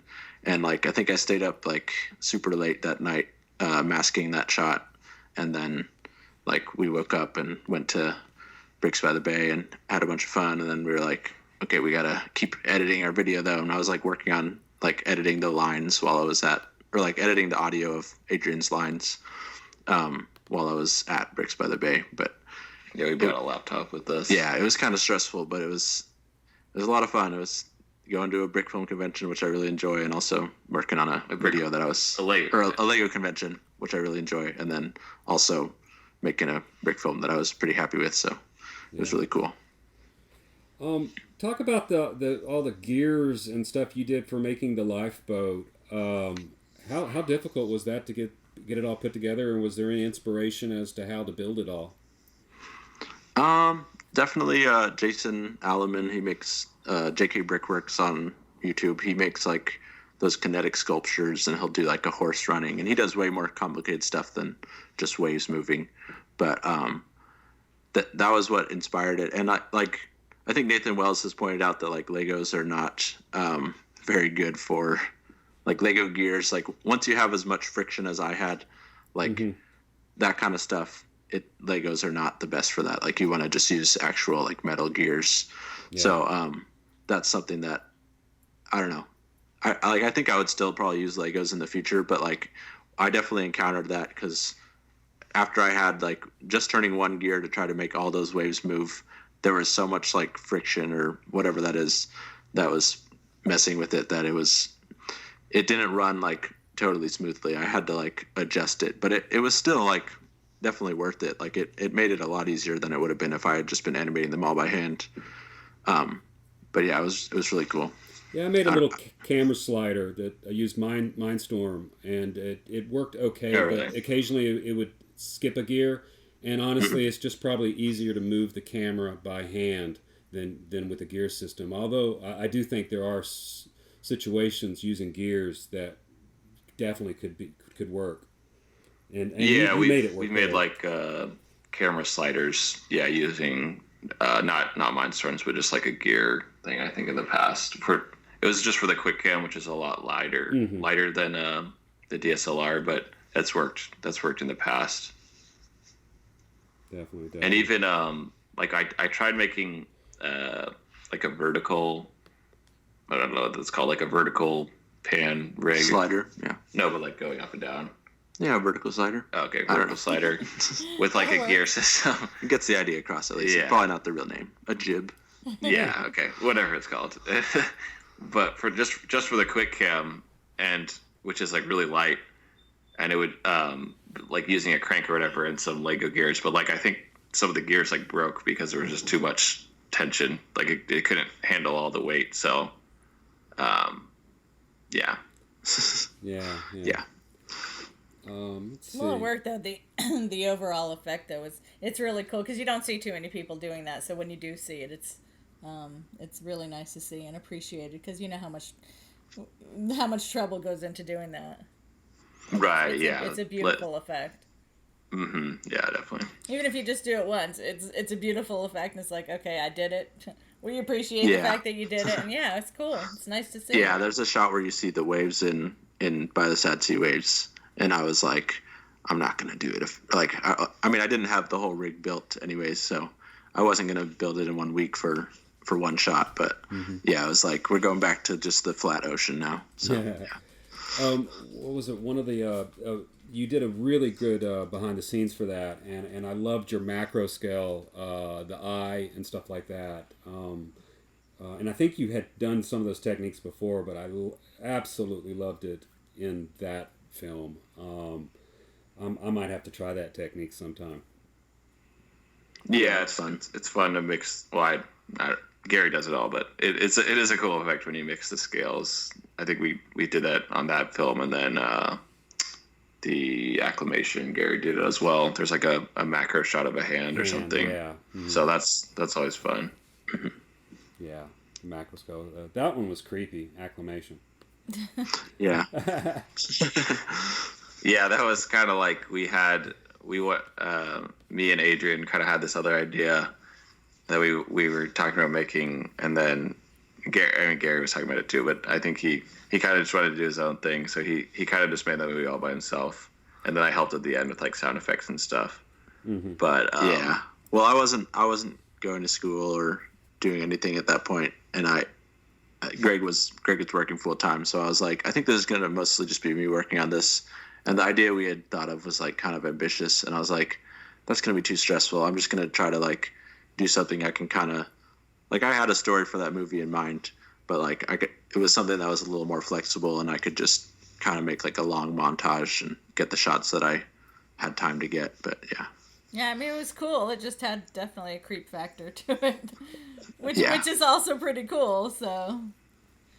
Yeah, it's intentional, but I do wish like I don't know. The story doesn't seem to come across to most people, which is kind of a bummer. But I think like it's still.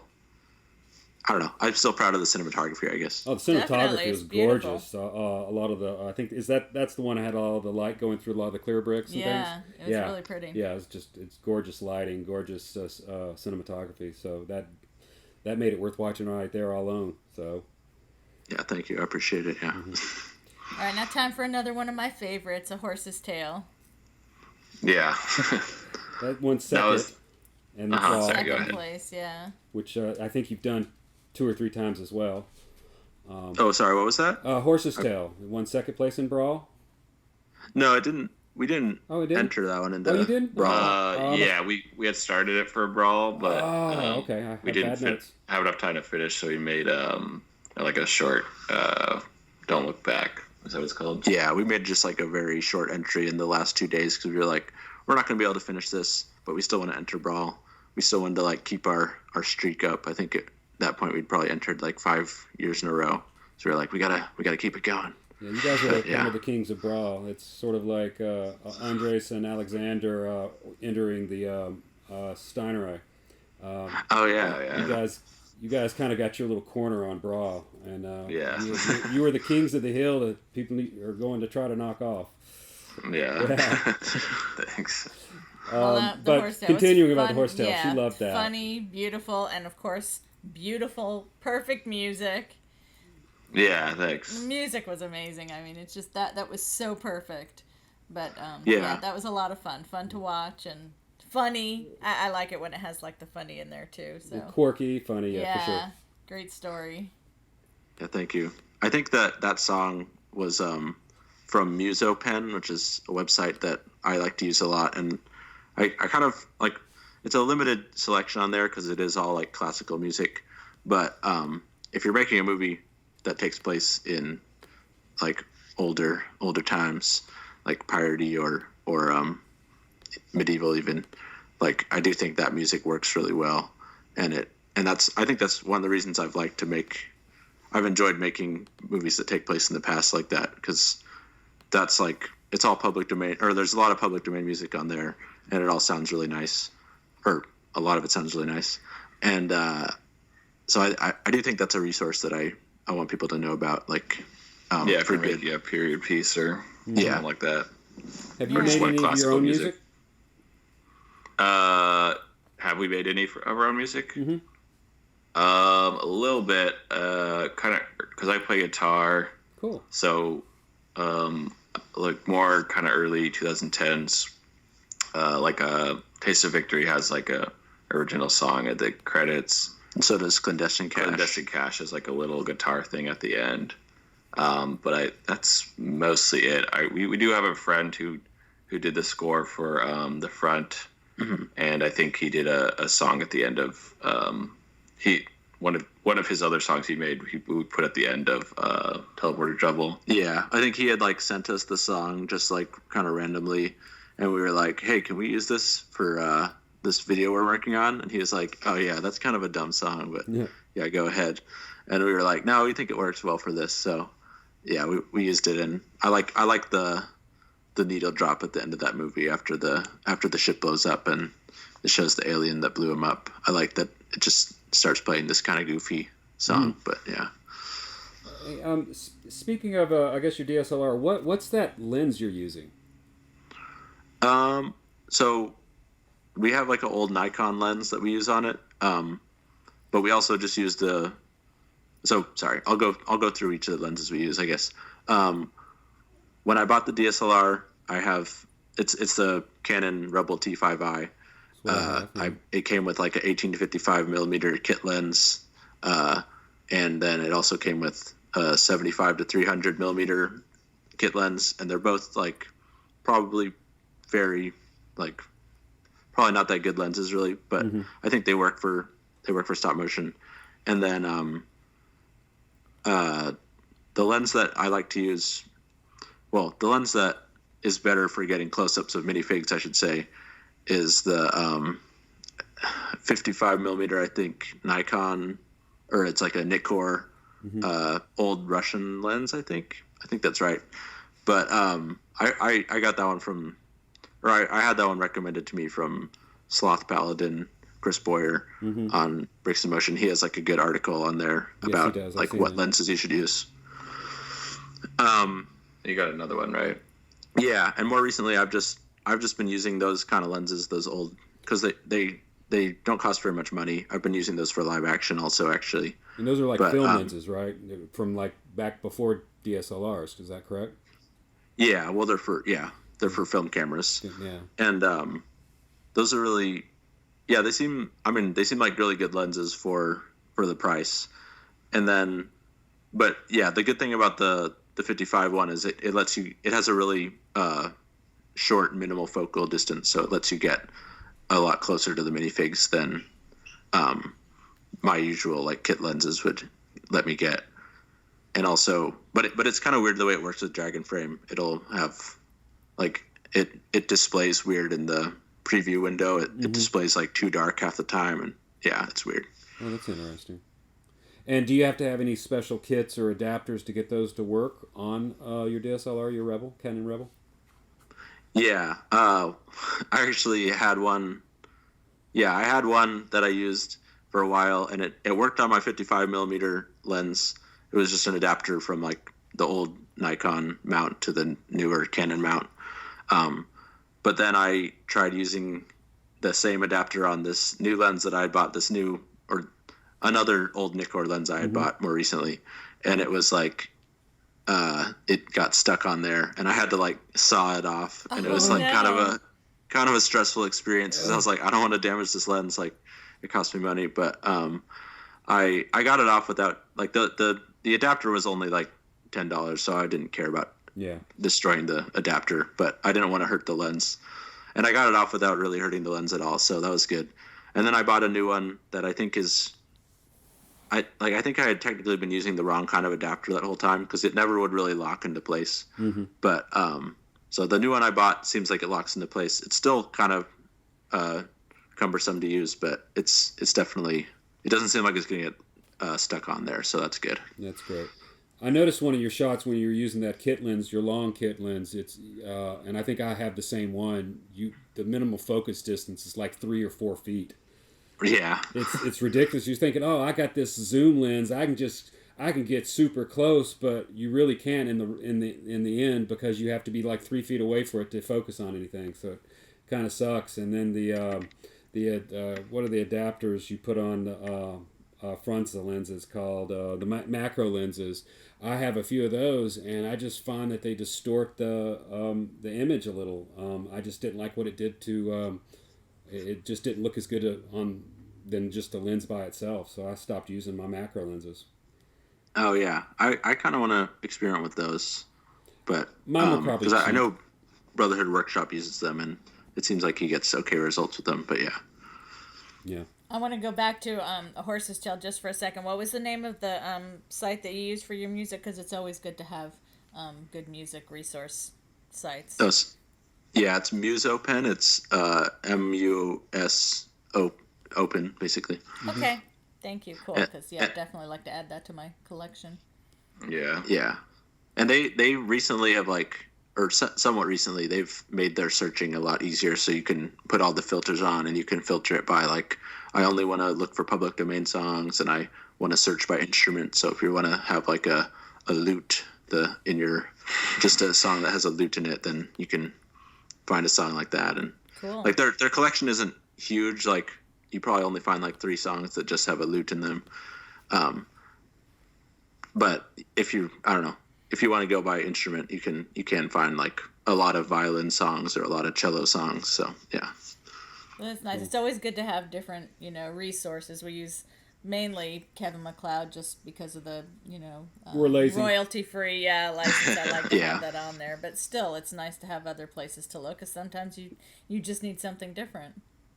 Yeah, especially if you know about ones that are a little like less popular or like well known, because like Kevin MacLeod is one that is used a lot because like a lot of people know about it.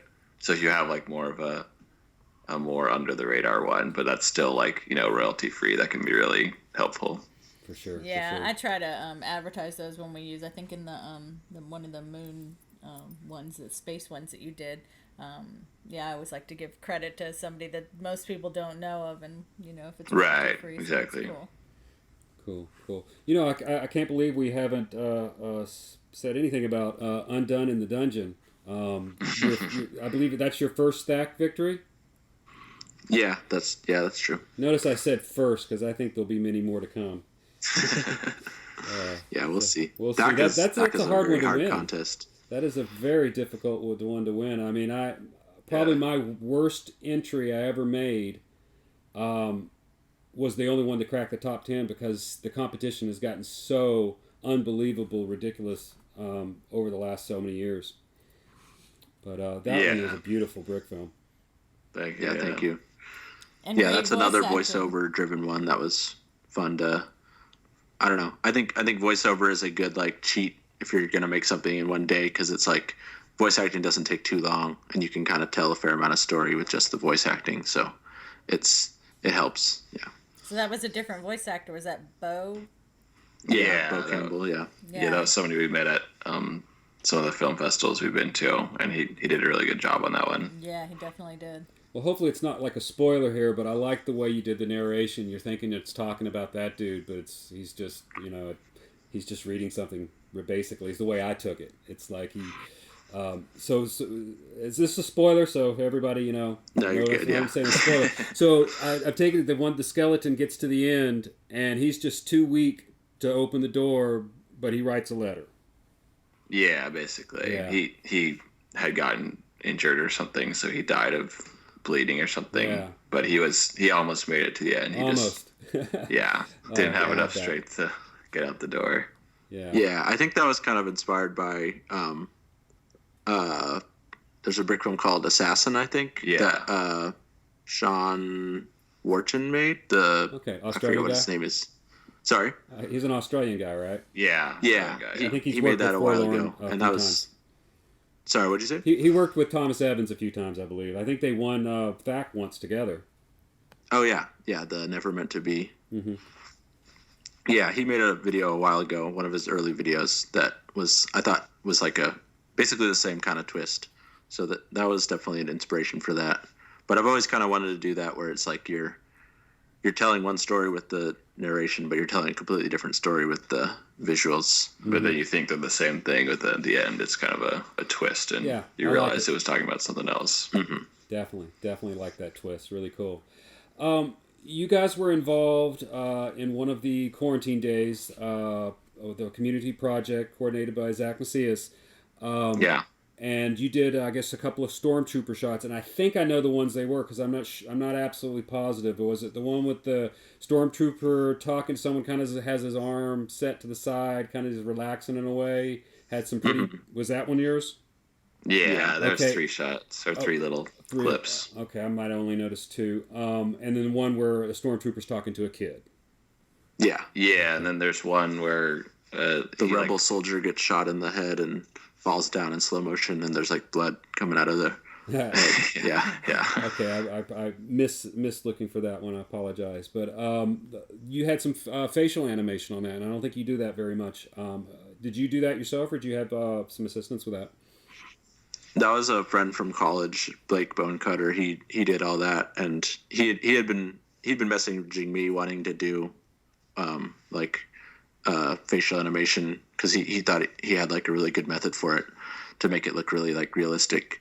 And I was really happy with how it turned out. But that was I don't know. I don't think like all. It was a long process, and there were only 2 shots of facial animation in that video, so it's not something that I'll probably do like super consistently. But I think like if I had a longer term project, it'd definitely be cool to try to do more of that. And what was the technique? Did you have a blank face, or what was the technique that you used, at least on the animation side of it? Yeah, I had a face that I put little like. A blank face, right? Yeah, it was a blank face, but then it had little mark. I used like a little Sharpie to just put tiny little dots on it, just for tracking. A guide for tracking. And that was kind of a problem, because like even though a Sharpie is supposed to stay on there, it got like smeared as the video went on. So it was that was tricky. But I think we were able to kind of mask some of that out in post, and then. Yeah, I don't know. Doing I thought he rendered the face in I think Maya, the 3D program, and then he tracked it, I think, kind of manually. But that was tricky, and it made me realize, like, if you're gonna do facial animation, make sure your tripod isn't constantly like bumping around slightly, because that makes tracking the face onto it way harder. So I think I gotta, like, every time I'm animating, my tripod is bumping around a little bit. So I don't know if I just need to like always be ready to stabilize my shots in post or what, but I might need to get a better tripod or something. Are you on your first DSLR? Yeah, I'm still. I mean, I have like 2 of the same model. Okay, so you at least have 2. Okay. Yeah, but I know like dead pixels are becoming more and more of a problem with the sensors on them. Yeah. So sometimes I'll try to remove those, and other times I won't have time to do that. But yeah, it's something that definitely is like a pet peeve of mine, and I'm like, no, why does this have a dead pixel in it? But Have you I don't know. Have you noticed any like jittering of the frames as your camera's getting a little older? Because that's basically why I switched off my old camera. What do you mean jittering? Well, Like every frame, especially if it would just be, it would move a 1 or 2 pixels left, right, top, down, up, down. It wasn't, I would actually have to oversize it by like 1% and adjust every frame so that things weren't just moving around. It was almost like I thought my camera was moving around, or it wasn't stable on the, because I generally don't use a tripod, and it maybe wasn't stable on the table, but I think it was something wrong with the sensor, and I could be wrong, but where it just, every picture wasn't on top of the last picture. It'd just be off by a pixel or so, and I had to go in there and manually move every frame so that they were on top of each other. That was That's wacky. Yeah, and then once I got the new camera, the problem went away. So it had to have been internal on the camera, and I'm just curious at what point you've got the camera's just shot. In fact, that camera actually died the other day, and I was real sad because I used it as my just photography camera, and I was kind of playing around with it, and then I got this error 20 or something like that, and it's like I kind of looked at the inside, and like there's the shutters like froze. It just won't move right. So I'm not sure if it's fixable. Wow. So it's a kind of a bummer that my backup camera didn't work. But what was really weird about it, I tried to get it to work on my newer Dragon frame, and I think or something like that, or maybe I was using, I don't know, something wasn't compatible with that my old, it was a T2, and it wasn't compatible with like a certain Dragon frame, but it's no big deal. I'm talking too much. That's interesting, though. Heard of that before. Yeah, that could be part of why my footage seems to be so jumpy. I didn't know that was a thing. But also, I wonder if like, I'm thinking about it now because you'll have lenses that are stabilized, and I'm wondering if maybe I need to, like, if I had the stabilization on accident on some of my shots that I was taking, and maybe that would slightly adjust the position from shot to shot. I'm not sure if that. I'm not sure if stabilization works in that way, but yeah. I don't know either, and I've just kept mine off out of ignorance. Yeah, I should definitely turn mine off because it seems like it could be a problem in stop motion. Yeah, that definitely seems like a problem only someone who's doing stop motion would notice, because I doubt somebody who's just doing regular photography or even videography is going to notice like the 1 or 2 pixel big deal. offset. Yeah. Another thing I noticed, which I'm bad about doing, is you will reshoot a shot several times just to get the one you want. I'm pretty lazy. If it looks close enough, I'm on to the next shot. But you do a lot of reshoots.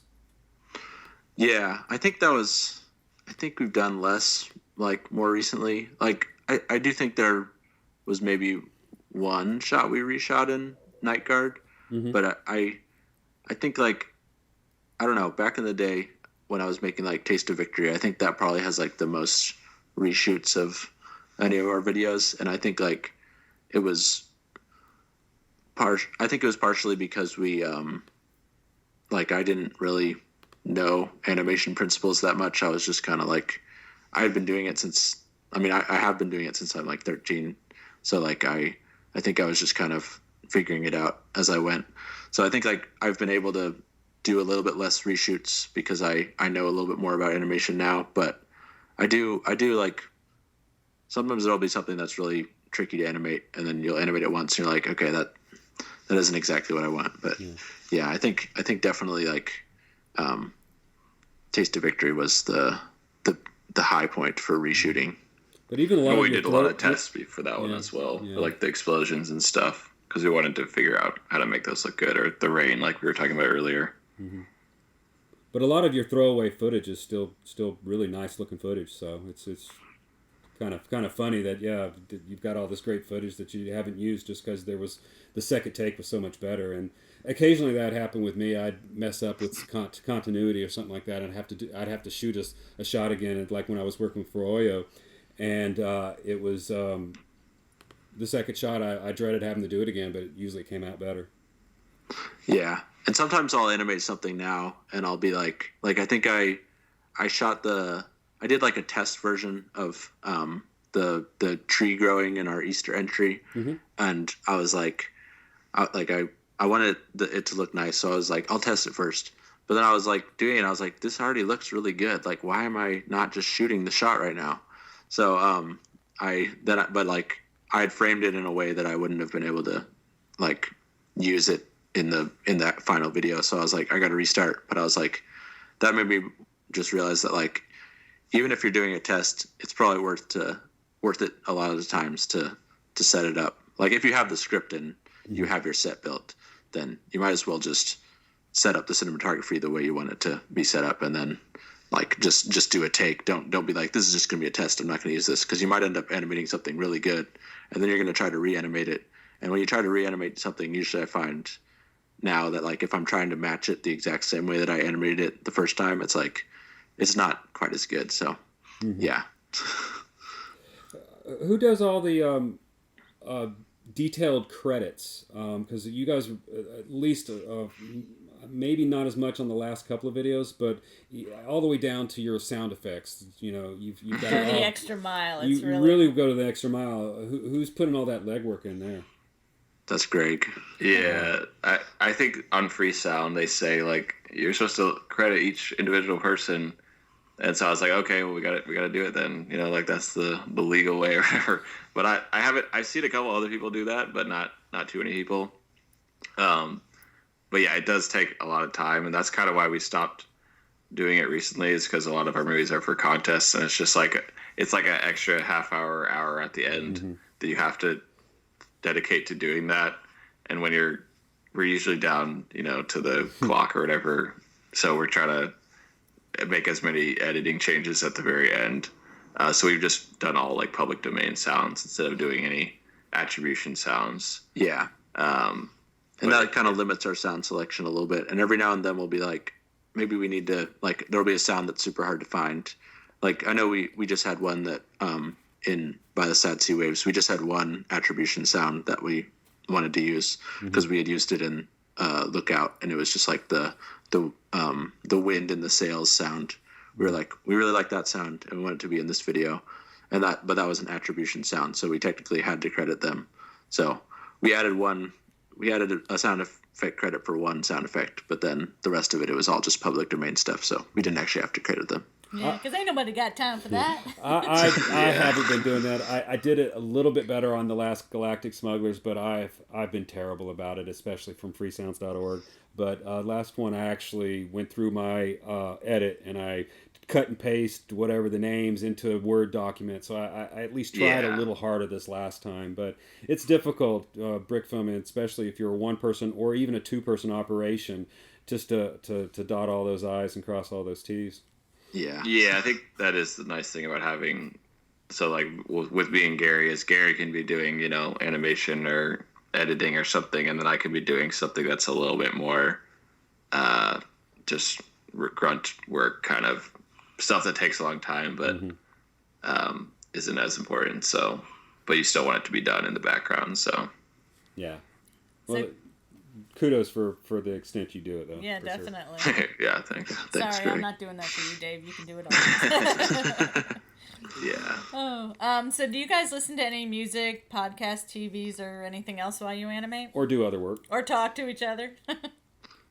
Yeah. I was looking forward to this question. I know you always ask this. I listen to a lot of podcasts and music while I'm animating. I think, I don't know, I guess I'll just give like my 3 podcasts that I listen to the most. I listen to this podcast called the Q&A with Jeff Goldsmith a lot. That's about like screenwriting. I really like that. I mean, there's a bunch of podcasts, so I guess, I don't know. There's this podcast called Can't Get Enough of Keanu. That's really funny. It's kind of dirty, but it's they swear a lot on it. But that's a really funny podcast. And then The Inner Tube is one I used to listen to a lot. I don't know. There's been a bunch of podcasts. There's a podcast called Star Wars Minute that I used to listen to that probably like informed most of my opinions on Star Wars to this day. And I haven't listened to that as much recently, but yeah, I don't know. I don't want to have too long of a list here. Yeah, but what about you, Greg? What do you listen to? I just listen to whatever Gary's listening to. Okay. I'll build the sets in the same room a lot of the time, depending on where we're filming it. But you listen to music more. Yeah, I'll listen it's to kinda music like- more. But you if do I- like if to I'm in have a something separate going. room. Like What's that? You'd like some audio going on in the background. It doesn't distract you or anything. Well, yeah, especially when you're building the sets or like animating. I think those are kind of can be kind of mindless sometimes. But when we're kind of like, okay, what do we got to do next? Like setting up the next shot. That's more critical. Yeah, and The music's sometimes I'll just have to kinda turn off the distracting at that podcast point. or switch from the podcast to music because music is less distracting to me. But Right. yeah, You don't have to think about it as much. Yeah. Are you guys thinking about making a podcast? I thought I read or saw or heard somewhere that you guys were thinking about it. Yeah. yeah, we've been working on it. It's I don't know. Like honestly, I feel like It's speaking hard. on the mic is something that's tricky, and I want to learn how to do better. And like I've always kind of also wanted to do like a YouTube show, but like and do like a consistent like weekly YouTube show. Maybe like I was trying to start that 3 Mini Brick Films 5Me thing back in like 20, I don't know when that was, 2017 I think. Mhm. And then but that's I don't know. The thing that I found with that is like I would spend so much time on editing that show that I didn't really have any time to like, or I didn't have as much time. There wasn't as much time spent recording it, so I wasn't getting as much practice like talking to the camera. So I think like podcast might be a good way to try to get better at. Well, I definitely encourage y'all to do that. We definitely need more podcast, especially no, and I'm being totally serious, especially Brickfilms podcasts because I haven't been filming as much lately, so I just listen to them while I'm doing my daily walk. But when I'm animating, if I'm not doing anything that I can't be distracted by, I love the Brickfilm podcast. Whether it's Frame 5 or World of Brick Filming. And even Forrest has a podcast now. It's not really a brick filming podcast, although he occasionally will talk about brick filming, and that's when you can get some really good hints if he actually is talking about that. Most of his brick films podcast isn't about that, but it's a really good podcast. But it's mostly a kind of a life events podcast. Yeah, he gives really great advice. Yeah, really, he's a smart dude. Impressive. Yeah, he's very smart. Yeah, definitely. But definitely make nice. one, and I love the long format interviews, and there's Brick filmers are always wanting brick filming podcasts, so they're always going to be popular. Well, like back 10 years ago or whatever, I remember there's like, there used to be a podcast that was like popular for a while, and then there was somebody made one for like 3 episodes or whatever, but there was no like podcast. But now, there's like Brickcast. I remember it was like I think there was like 16 episodes of that. That was like a Lucas Mass successful and one. some other people. Yeah, that one. And then there weren't really as many. And then I think yours was probably one of the first like ones that's still going, that started the longest ago, that's still running. And then there was also the World of Brick Films. Well, yeah, now there's a lot. So now it's like there's lots of options, which is cool. Well, there's like 3. And you were on the There's like second 3. episode of that, correct? The World of Brick Films? Yeah. I think so. I think that's before Sean got on board. It was with Raphael. Right. Well, yeah, Raphael. We knew Raphael, so he asked us, yeah. Mm-hmm. I didn't realize until I actually looked at it. It's like, because I listened to that just a day or two ago, that it was so long ago. I was surprised. It just seemed like it was just a few months back, but it's been like 2 years, I think, if not 3 years. Yeah, that was a second ago. Mm-hmm. Well, I think Gary went on there once or twice afterwards to talk about contests or something. But yeah, the one we did with both of us was like I think the second or third episode or something. So yeah. Yeah, and I should mention that also. Like, I definitely listen to brick film podcasts while I'm animating. It's good to hear about other techniques while I'm using my techniques, and I'm like, oh wait, maybe I should do that. But yeah. Oh, yeah, definitely. That's the whole reason why we really do this. Oh, I originally wanted to do this just so I could try to get better. I had a full-time job doing brick filming for Oyo, and I need to learn more if I'm going to stay afloat doing this. So I probably improved the most during those 2 years when I was brick filming pretty much 40 hours a week. Wait, you were doing it for Like they were paying you to brick Oh film? yeah, I quit my Wow, job. that's Now, cool. bear in mind, I made less money brick filming, but I quit my job and I worked in my basement for 2 years, doing the Wow, that's audio cool. videos. And Yeah, the sports videos. it's a hard life. I actually find, I love brick filming, but it's hard making a living doing it. Yeah, definitely. It's tough. Q Annie, huh? Hard Knocks Life. Yeah. Well, it really seems really cool to the people who get like the Tongle deals or whatever or just Lego commissions them to make a video. Like that seems really cool. I would love to. I mean, I don't even do the animation, but I would love if Gary got that opportunity. We're not that good. Well, yeah, but you guys are definitely talented. Yeah, enough. you guys could do I it. could see you definitely doing some Tongle work and other commission pieces. You've got the talent, so Thanks, yeah. nothing stopping you.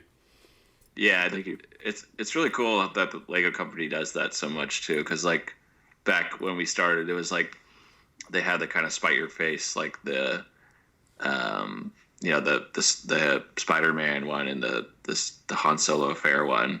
But now there's like so many like commission videos just like advertising their stuff. I don't know. It seems like a good time to be brick filming. Oh, Yeah, I mean, I know people have talked about how it's like they don't really like credit people, so I don't know a ton about all that, but it does seem like it'd be a cool opportunity. But hopefully, I don't know. It does seem like Lego should maybe credit people more, but I don't know. I don't know. agree. anything I about totally that. agree. That is Yeah. one of the things that they lack the most on is the Lego video will come out unless you recognize the style. It's like, oh, that's Kevin Brotherhood Workshop style or someone Right. else's Right. style. And then sometimes I'm wrong. It's like, that's Ant Bandit. That's Yeah.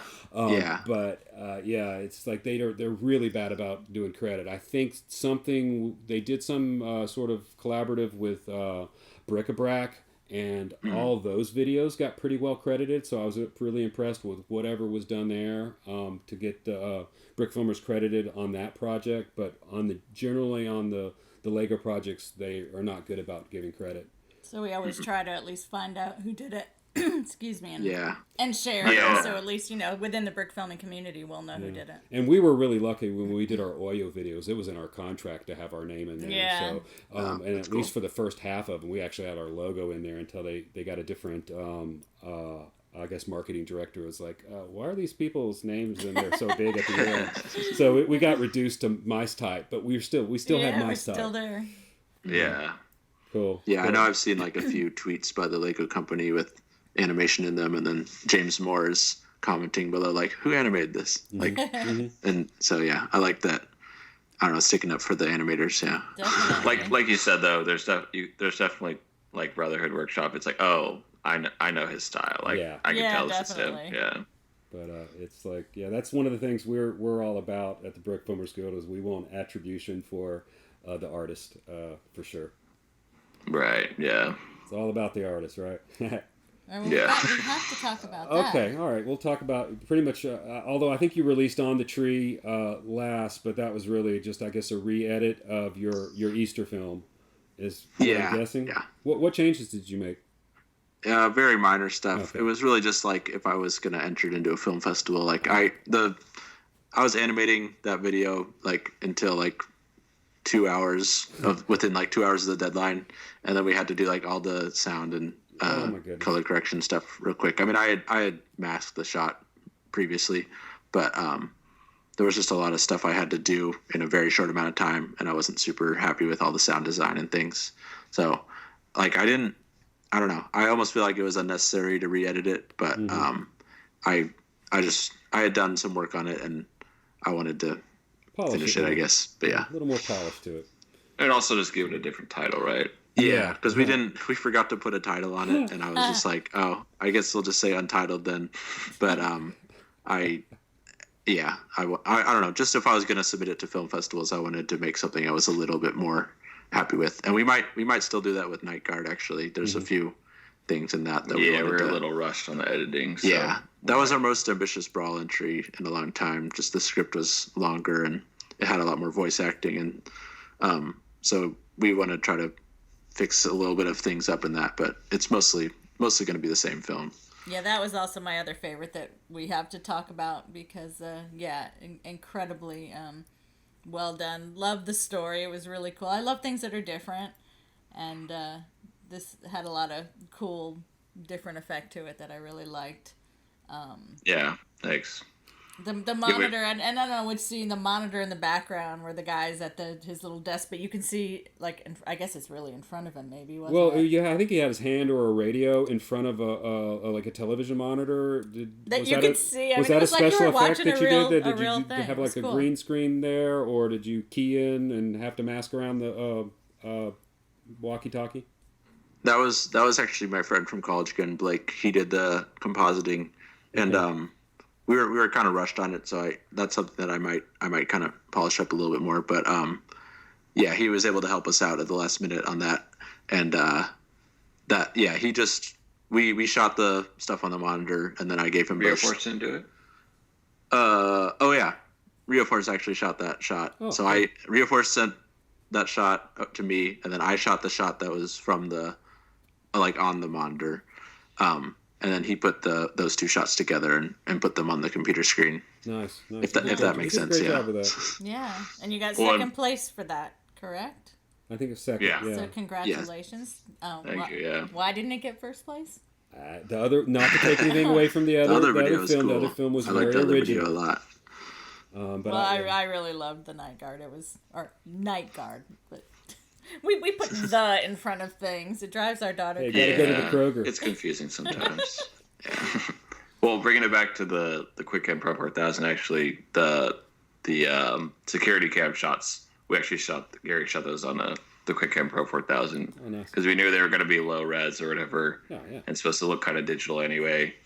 So that was cool. We the mummy cam shots are also on the QuickCam Pro 4000, so that was kind of cool and nostalgic just to like boot up our old computer and run Monkey Jam and just kind of go back to the old method. Yeah. So Dragonframe won't talk to it?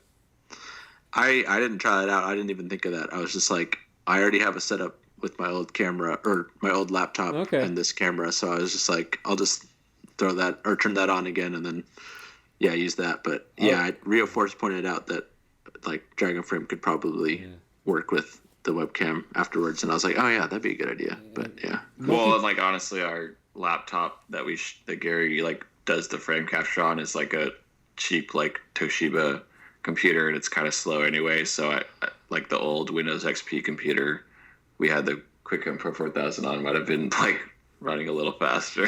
Yeah, my daughter's computer runs faster than my newer one for some reason, and I think it's because you couldn't upgrade the operating system past a certain level, whereas mine's maybe a little further, but it's not the operating system it's happy with. It just runs it. It's not happy with it though. It runs like crap. Yeah. But I don't animate with that. I have a nice Mac desktop, I guess iMac from about 4 or 5 years ago, and it runs pretty good. So I can't complain with that. But before that, it was a MacBook Pro, and this computer's like 9 years old, so it's right. Yeah. So Monkey Jam is still around. Yeah. I mean, it's still on my computer. Yeah. That's so I don't know if you can still Download download it. I just did either I didn't know how to figure out how to toggle between frames really well.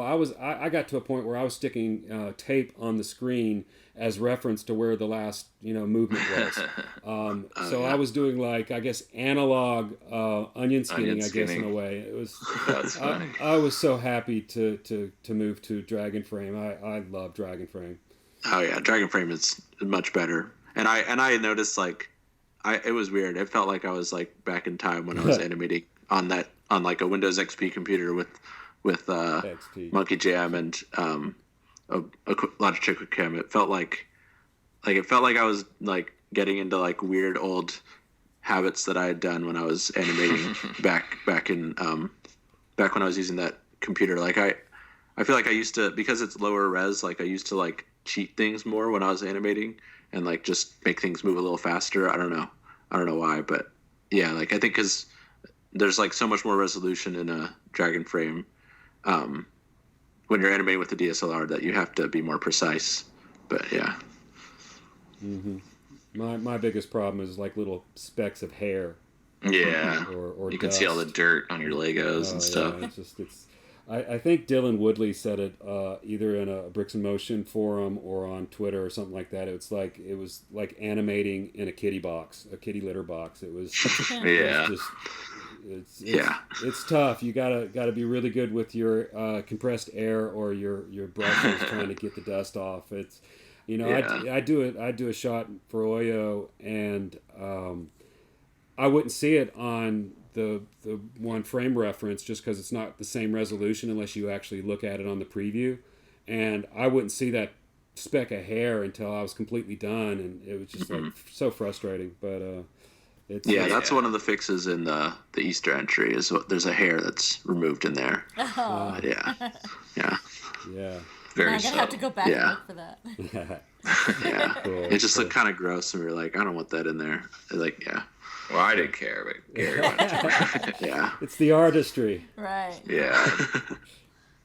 Cool. Well, I suppose we shouldn't take up any more of their Yeah, I think weekend. It is your weekend, and It's been a good. No, I mean, Yeah. if there's anything else you want to talk about, like, we're down.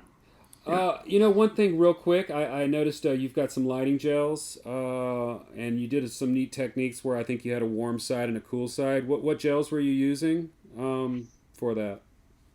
I forget the Is it the pack. Rostalux It's the pack that Sloth Paladin I think recommended, but I don't know what that is. Just something off of Amazon or something, right? Okay. It's this fairly like nice like pack that has a lot of different gels in it that I never use, but I mostly just use like the orange ones and the blue ones, and it actually was really helpful making Night Guard, because when I was mixing the lighting of the brick stuff lights and the lamp lights, like to match the color temperature of them, it helped a lot. But because there's a lot of like subtle gels in there. There's like ones that make it slightly more green and slightly more blue and slightly more orange. Mm-hmm. So those helped a lot. But I forget what the pack is called. I can send it to you afterwards. That'd be cool. Yeah, I'd like to know. I have a lighting background in my production work, and we worked with like Roscalux or Lee or I think it's Lee Colortran or whatever. And Lee is the brand that I have. I think. Okay, yeah, Lee's one of the great brands. I like their they have a nice blue. I think it's Lee 119.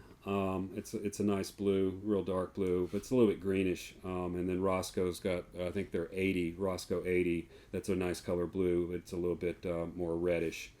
But one of the things I've started using the IKEA lights that are on a gooseneck, and those are really good for just getting your good angles and not having a lot of light spill. And what's nice about those is you can get those swatch booklets, and those little swatch pieces of gel are actually big enough to mostly fit over the little IKEA type gooseneck lights, and those are neat that you can just use such a small piece of gel.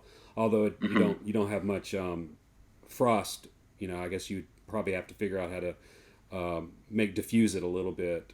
That can be a little bit of a pain. Did I notice something that looked almost like a scrim or whatever on your light, like something to cut the brightness down or something? Yeah, that was part of the pack that I bought. Cool. And I haven't used that much, but definitely on Night Guard where there were a lot of dark scenes, like I wanted to just give a little bit more light to some of the scenes, and that definitely helped. And I was just like, I was mixing and matching. Like I would pull out different, because there's a lot of different filters in that pack that I have, and I was like, okay, well this one seems like it makes it like just like darker, but then this one also, I don't know. I was definitely learning more what works where when I was doing that. A scrim, is that where you just cut it's just kind of a wall, or is that like the I'm using the filter? wrong word there. It's Okay. it's a part of a television lighting kit, and it looks basically like I guess a screen. It's really, I guess, a screen. It looks almost like a screen door, like a screen door screen. It's more metal, so it doesn't like burn up. And I guess you can put them in there, and you can cut your brightness down. Maybe it takes it back a half stop, or I don't know. I don't know all the termage. I'm not really I did more. I had dimmers to work with instead of just trying to cut the light with some sort of mechanical means like that. Right. But I noticed in one of your pictures, I think on Flickr, you have a really good extensive Flickr library of all your behind the scenes, and I thought I saw something like that in there. Mm-hmm. Yeah. Oh, okay, I know. Yeah, the screen thing. Yeah. I know what you guys. There's a proper name for it. Somebody will go, "You idiots!" It's Sean. this. Sean. Yeah, That may or may not be a Sean thing. It might be, like. It'll be a Sean thing. It could just be because we brought him up. He will find the answer. Like what's the guy Thomas from a long time ago? He works in LA now as a filmographer. Really? I can't remember his name. I know who you're talking about. He was one of Forrest's proteges in a way. Yeah. I think he lived in Pennsylvania or something like that, and then moved to LA. But Oh my gosh, I know. I think his exactly name's who Thomas. It is Thomas. What videos did he make? Oh my gosh, brain fart. It's total brain fart here. Crap. The second I get off the I podcast, know. I'll think of it. Yeah, send us the link. Oh, I feel so bad, Thomas. I'm so sorry. I know him. I'm friends with him. I just can't think of his name. Wow. Was it Hubble or something like that? Yeah. I think Thomas Hubble. Was it like? What's his username? That's what's eluding me. I don't think I'm familiar with his work. He's kind of around sort of that 2010 to 2012 kind of is when he was really active. I don't want to say like that. Some kid. Oh, Some Kid 101. Yeah. Some Kid Yes, 101. yes. Yeah. And so I suspect he probably, working in television and film and stuff, probably works with those things. And basically, you stick them in front of your lighting instrument, and it instead of having to go through a dimmer, which can alter the color. Where that's the problem with using a dimmer is it starts getting amber on you. But you pop that in there, and now your light's half as bright as it was. Another great technique is just move. Especially it helps with the gooseneck lights. Is just move them further back. It's sort of like I believe there's a mathematical equation for how bright your light will be depending on how close it is to the subject. You move it twice as far back, and I think it'll be a quarter as bright. Oh yeah, inverse square or something like that. Yeah, that sounds. That. Yeah, I think I definitely did that somewhat on Night Guard. And Night Guard, we were actually we didn't have a ton of space in our house to animate it, so we were animating in our room, and my dresser was right next to the animation table, and I was opening up the drawers and just plopping the lights in the dresser drawers, and that actually was really nice to. I saw a picture of that. I laughed, and I also thought it was genius. Yeah, it helped actually a lot because if you don't have a table, or if you reach the edge of your table, you can't put your light anywhere. But then I was like, oh, but the dresser's right here. I can just put it on there. So it was nice. Mm-hmm. Very cool. Now I'm curious if you guys will have different answers or not. But do you each have a favorite brick film that you've made? Go first, Greg. A lot of the ones we talked about, I like a lot of our longer brawl stuff. So a lot of the ones you guys mentioned, Horse's Tail, Teleporter Trouble, Jurassic Floor, the one we just made, Night Guard. Probably, maybe Jurassic Floor is my favorite. Yeah. Yeah, I think. I don't know. I feel like it's weird to say your most recent one, Night Guard, but I like that one a lot. It's probably a tie between that and Teleporter Trouble. I think Teleporter Trouble just has some of our best humor. Some of the jokes I look back at, and I don't think they work as well as I would like in a lot of our older videos. But I think that one, most of the jokes still hold up okay. They definitely do. It was a favorite of mine. Yeah, thanks. Yeah, that's probably my favorite. Yeah, it's hard to pick favorites from some from watching. It's you have so many amazing videos, but a lot of times for the creator, it's for some other personal reason. Could have been first, or like you said, most recent. A lot of people go with their most recent. So, nice. Yeah. Mm-hmm. Yeah, I think it's for me, it's which one has kind of the most story, or has the, I don't know, it has characters or just good characters and stuff like that, and it's just kind of a fun story. Yeah. We didn't get into the airsoft. Curious if you guys were into that personally. Yeah. So, so back kind of in that era, it was kind of when we stopped. We're not really on Brickfilms or Brickfilms.com. But there was like a couple airsoft contests. I was like, oh, we should make Lego videos for these. So I kind of just forced Gary to like animate them. But yeah, we played airsoft a fair amount back then, and I still have like this stuff for it. And I've tried to get back into it many times. So maybe I'll do that. Well, we play like maybe once maybe once every other year or something. So Have you ever played paintball? Yeah. What's that? Have you ever played with paintballs? Yeah, a couple times. That's also a lot of fun. It's very similar. Yeah. A little less messy, I guess, if the airsoft. Yeah, it's a little bit more like, I guess, the guns are more like, I guess, real guns because they, the bullets are so small that you can, they can look a lot more like the real guns, and it's a little bit more, I don't know, milsim or military, a little more immersive, but it's a little different. That's stressful. It's like you don't know where anybody is. It's like you play video games and you're like everything is so like easy to do, but like when you're actually like walking around and it's like really hot and you don't know where any of the where the enemy team is, it's a stressful it's game. Fun though. Yeah. Well, the one the Airsoft GI or the other one, the Echo one, I think I actually like that video because it's kind of like a little adventure, and it has like two characters, which is kind of a classic thing from our videos, or I guess from all Brick films, the dynamic duo. Yeah. So that's actually, I think, a fun video. The other one is more just like a commercial, but yeah, I like those videos. You'd like the mall near our house. It has a Lego store and an airsoft course. Oh, wow. Really? Cool. Yeah, that is cool. Before the pandemic, that's where we like to go walk because it was a nice, I think it's about a 3/4 of a mile to walk around it, and it's real easy to walk, just a big circle. And then or occasionally oval. we go into the Lego store. Try not to though. That's dangerous to do that. Very dangerous. Yeah, the pick a brick wall is fun. Filling up one of those little buckets. Or whatever, the little like jars. How high can you fill it with that and still get away with it? I want to buy more flat tiles. I'm totally sold on the technique of doing brick films on the flat tiles, so I need to go buy more of those. But you get a whole bucket, a whole cup full of those things, and you might fill one floor. Right. Yeah. Kind of like spread peanut butter. It runs out after a minute.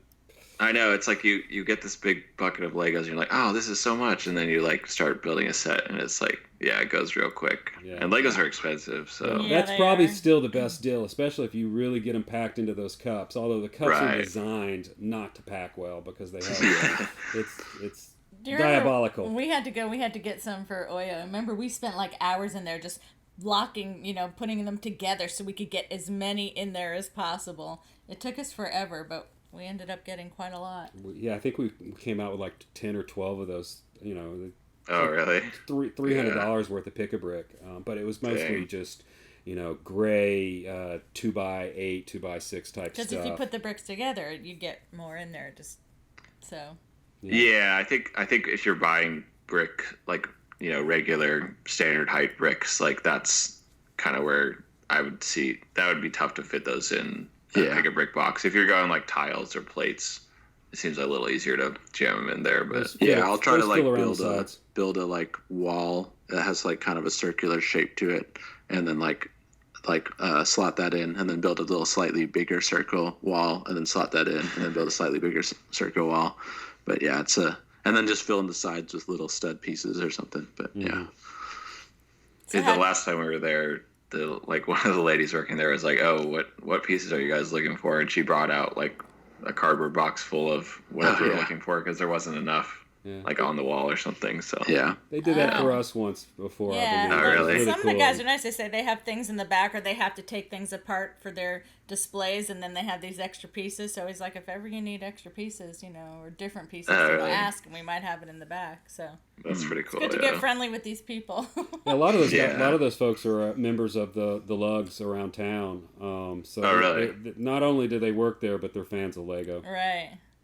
Yeah, maybe it's different in California. It always just seemed like kind of like random, like, I don't know, younger people, but maybe they weren't super into Lego. But Legos, but yeah. Well, the ones at that mall, they're into it, and they're not kids. You know, they're not teenagers selling you Lego. Right. And they love talking about it. So. Oh yeah. That's cool. You gotta have a lot of time if you're gonna walk in there. If you go in at the wrong time when you don't have much time to get in and out, and if it's certain employees, they will talk your ear off. And times it's fun to talk to them, and it's times like I gotta go. Come on.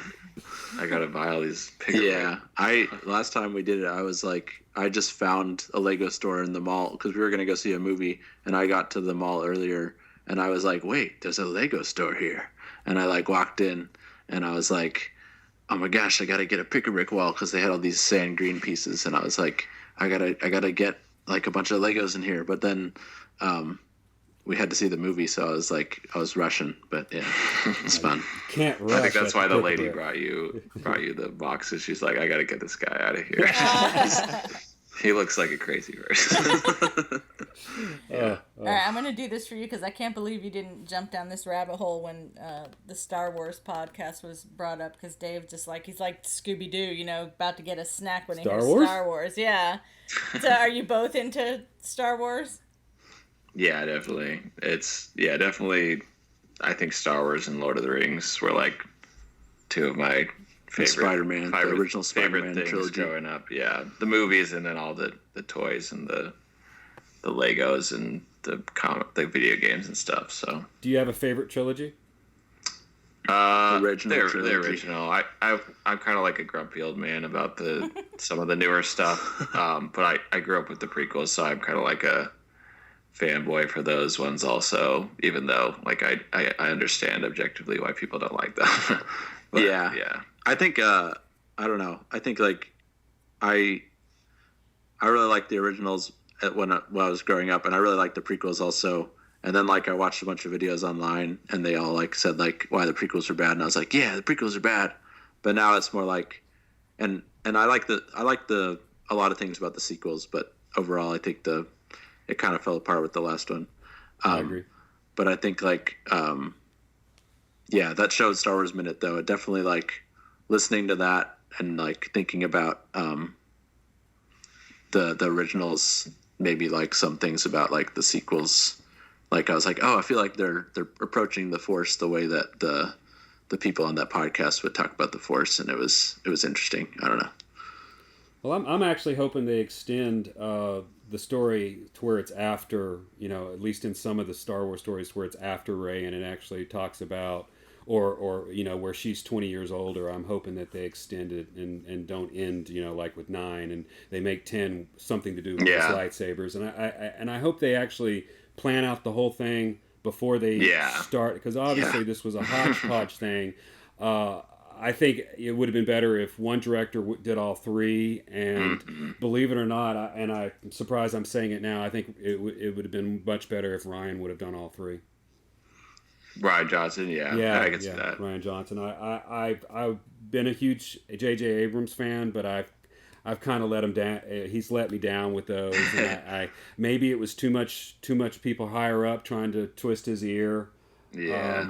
But I'm sure it's hard to make a movie in that system. So yeah, they need to let, you know, who the writers and director, you know, stay out of the process. Let them make something beautiful that goes with the Star Wars, you know, story, and doesn't go off track. It doesn't have to rush, you know, try to cram a 4-hour movie in 2.5, 3 hours, you know, like the last one. Yeah. That they could have split that into 2. Oh, sorry, go ahead. No, you go ahead. Go ahead, ask me. Yeah. What'd you guys think of the spin-off movies like Rogue One and the Han Solo one?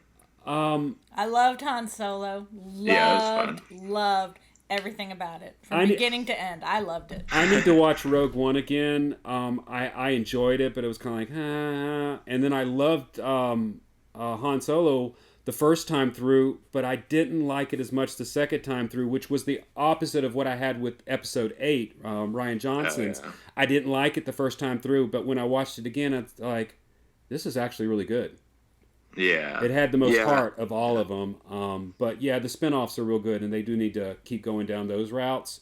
But, you know, they definitely need to make a new trilogy. I'd love to have something to where, like this new trilogy, somehow there's the Sith from 500 years before get teleported or whatever into the timeline after that, and that's where all the Sith disappeared to, or something crazy like that, where the new story is we're now it's not just two Sith, we've got all these Sith that disappeared 500 1,000 years ago during the Old Republic or whatever, it's, you know, because, you know, they've got, I guess, time travel with these the World Between Worlds, you know, with what they did on Rebels. So I really? could see something going. Okay. Have you watched the cartoons, the CGI stuff, the Rebels? No, that's actually something I meant to say. Is like I feel like I think because like Twitter and just the internet, I've been like, wow, there are people who are a lot bigger fans of Star Wars than me. Like, I just watched the movies and like, pretty much just the movies. They're pretty good, but they're a little bit kid gloved. And if you can get past that, the stories are good, and especially Ahsoka. Her character is the star of Clone Wars, and then when she pops into Rebels here and there, she's the last what I think the last few episodes of Clone Wars was based on, you know, she was the main character, and she's an awesome character. And they've also made that Resistance, which is probably the weakest of the three, but it wasn't as bad as I thought it was going to be, except for the main character, who was more annoying than Jar Jar. Is that one like 2D animation? It's 2D done with computers. It's very good 2D. And cool. The story's good. The characters are good except for Kaz. And he's actually good in the last episode because it kind of jumps several months later and he actually grows up a little bit and it's not as lame. But it's actually got a pretty good story, and it kind of made me sort of like the whole what are they called, the First Order. It gave him some character, and it goes it goes more into the First Order a little bit more and stuff. There's a little silliness here and there, but you know, there's great female characters.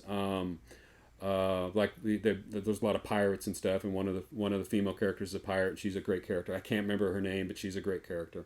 So it's worth a watch, you know, especially if we had Disney. We got it just so we could watch the Mandalorian and watch episode 9. And while I had it, I watched The Resistance, and I enjoyed it. So, you know, it wasn't bad.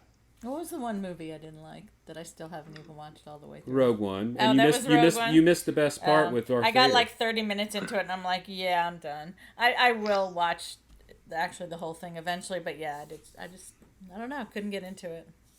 Yeah, I think I'm like a really shallow Star Wars fan because like I really enjoyed that movie the first time because I think I was just like, I don't really care about the characters. I just wanted to like look and feel like Star Wars. And it's set in the original trilogy time, so yeah. I think I was into that movie. Like Solo is probably like the saddest I've been about a Star Wars movie because like you were mentioning with the directors, like I've heard like Kim, you were saying it's really good. And I believe people when they say it's really good, but like the original directors were Phil Lord and Christopher Miller, and like everything they've touched has kind of turned to gold, it seems like, but they got kicked off that movie or something was going wrong on that set. I don't know what happened, but it's kind of like I really would have liked to see their version of it. Like, even though I think the one that got made is a pretty good movie. Like, I don't know. Yeah. I guess I'm not like the hardcore fan like Dave is by any means. You know, I enjoy all the movies except for that one, which I will watch eventually, and I'm sure I'll enjoy it. Maybe it was just like sometimes you watch a movie at the wrong time and you're just not ready to watch it, not into it. So I will definitely give it another shot. Solo I just like because I love when movies have the not just the little bit of romance, but comedy. And it was just comedy gold. I really enjoyed the characters, and I thought all the actors were perfect for their roles. And I just thought I didn't get bored at all, you know? Yeah, like and I definitely think that's a well-made movie. It's just like some of the behind-the-scenes stuff. I'm like, I wish that could have gone differently, but yeah. And Donald Glover and his droid stole the show. Yeah, it was funny. For sure. That's probably enough Star Wars stuff there. We're probably. I grew up on Star Wars, and to go from 1983 to 1999 with pretty much nothing, I'll take anything. Yeah. Even the special editions. Not those. Are we talking the Christmas thing? Back with the Ewoks? The re-release of the original. Oh, I didn't mind those. Didn't that come out in the 90s? I don't count those. Those are just kind of polishing things up. Some things were added to it, and some things took it away. Like, I don't think Jabba the Hutt needed to be put into Episode 4. It was neat to see it, but I think it actually might have taken away from it. But there were things that they did to those that did work, and then some things that didn't work. But they wanted an excuse to make more money. Yeah. So, it's all good. But I think pretty much, for the most part, the only Star Wars stuff to avoid is the Christmas special with the Ewoks. Yeah, I never sat through that, but I've watched like clips of it and stuff. We watched the Ewok Adventures though. Oh, I was actually into those as a kid. Yeah, they're really goofy. But I don't know if I remember those. I still want a stuffed Ewok. I wanted one as a little girl, and I never got one. But what do you have? Oh, I have little baby Max. Baby Yoda. The Baby Yoda Max, I call him. The Mandalorian. Child. The child. He's so cute. He watched with us. Yeah. Have you watched The Mandalorian? No. That one's pretty good because it's pretty close to the original. It's only set 3 to 5 years after the original trilogy, after Return of the Jedi. So it has a lot of that feel. There's still Imperial stormtroopers, even though they're sort of more under warlords. But it has a feel of the original trilogy, and that's to me the magic of it. But I still like a well-told, Clone Wars story too. So, it is. And I love anything cute and adorable. So, having a child, that was enough for me. Yeah. No, The Mandalorian sounds cool. And I've heard good things about the Clone Wars also. So maybe we'll watch those eventually. Clone Wars has some good episodes and then some groaners, but it's mostly good.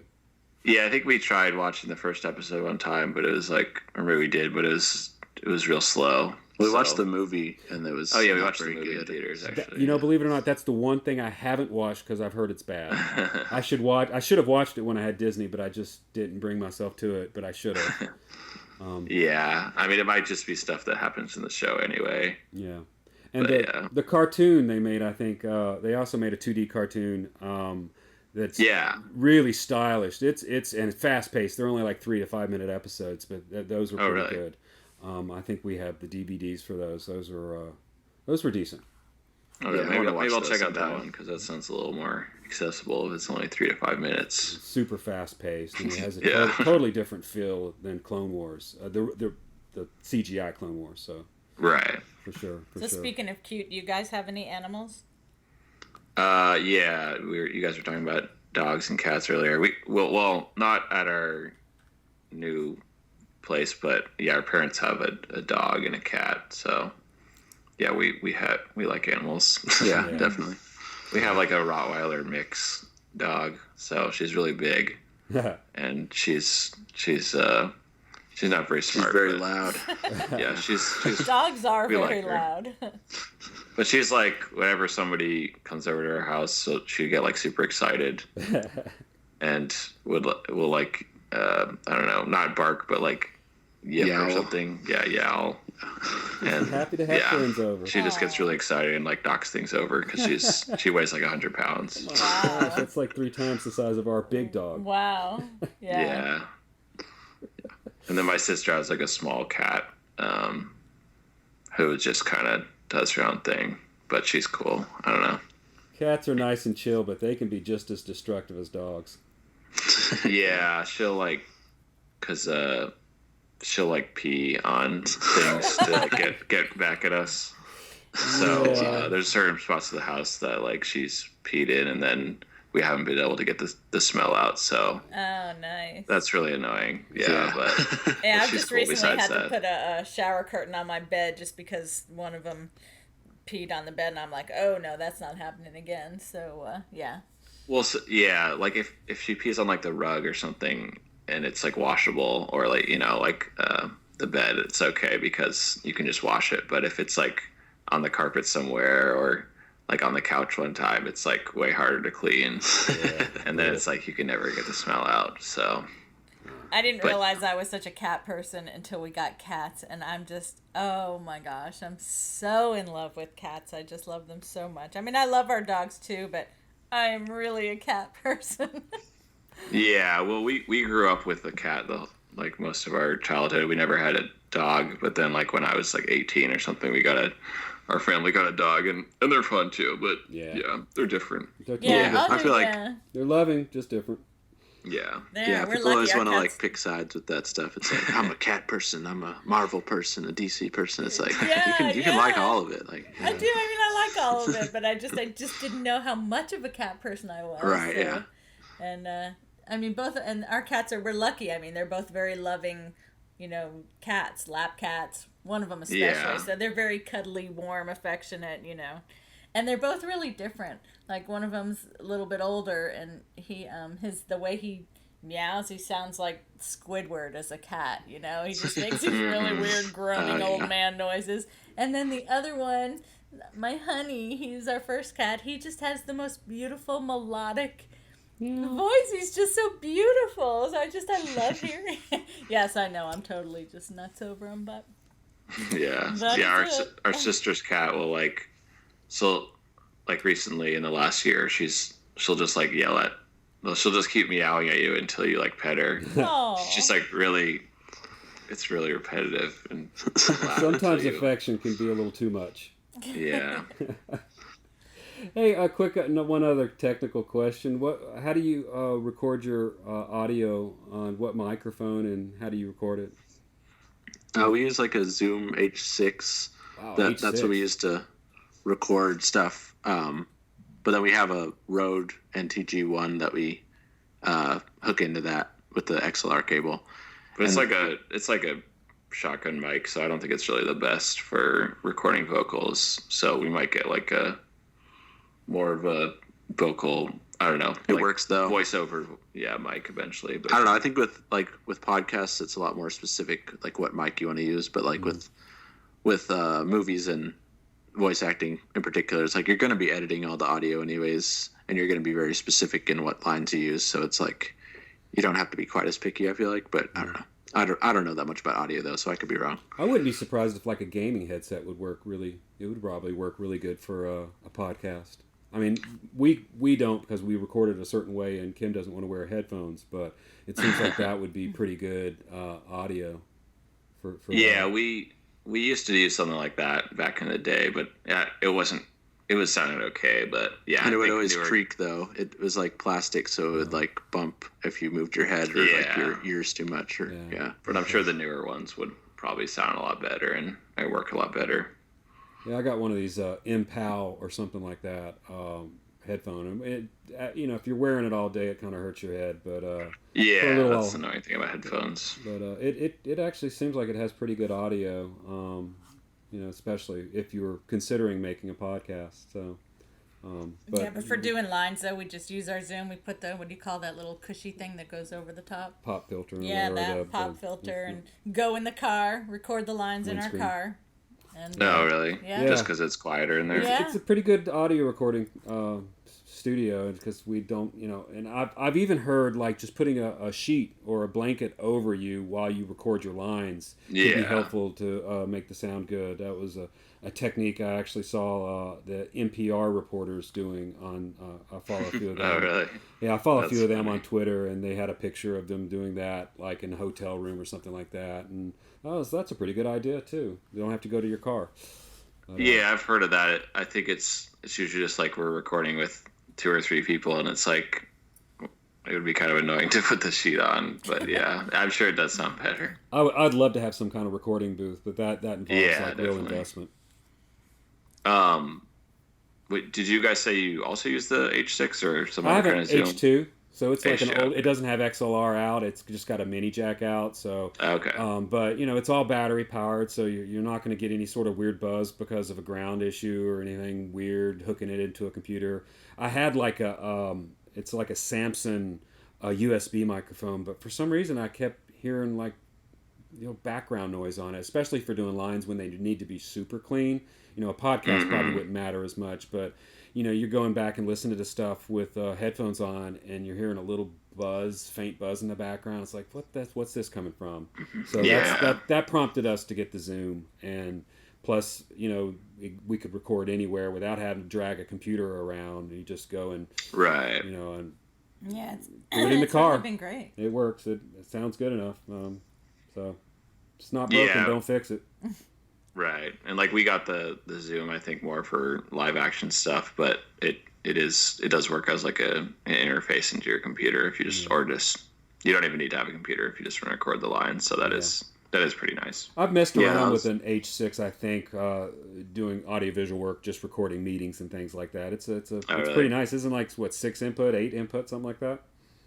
This one just says 4. I think you can get an adapter to put on the top to add 2 more. But it's enough for what we need it for. So and I didn't realize till just recently I started recording all my lines. I had to go into my Zoom and tell it just to record mono because I was getting some weird phase cancellation on the stereo, and it's like, oh really? And then when I would just combine, because it makes editing your video easier. That way you can pan stuff properly if it's just a mono track.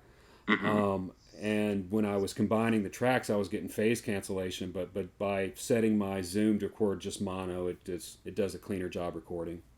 Yeah, I think we do that too, right, Gary? Something like that. I'm not sure. We don't. I thought we did everything in mono.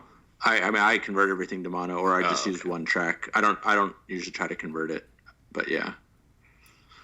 That was actually one of the problems with or like recording lines was one of the problems with the quarantine, trying to make Night Guard, because we had a lot of voice actors in that, trying to work with people like remotely, and a lot of people were just recording on their phones, and there were like weird problems, like somebody had like their phone in their case for half the time they were recording the lines, and that made it sound really muffled.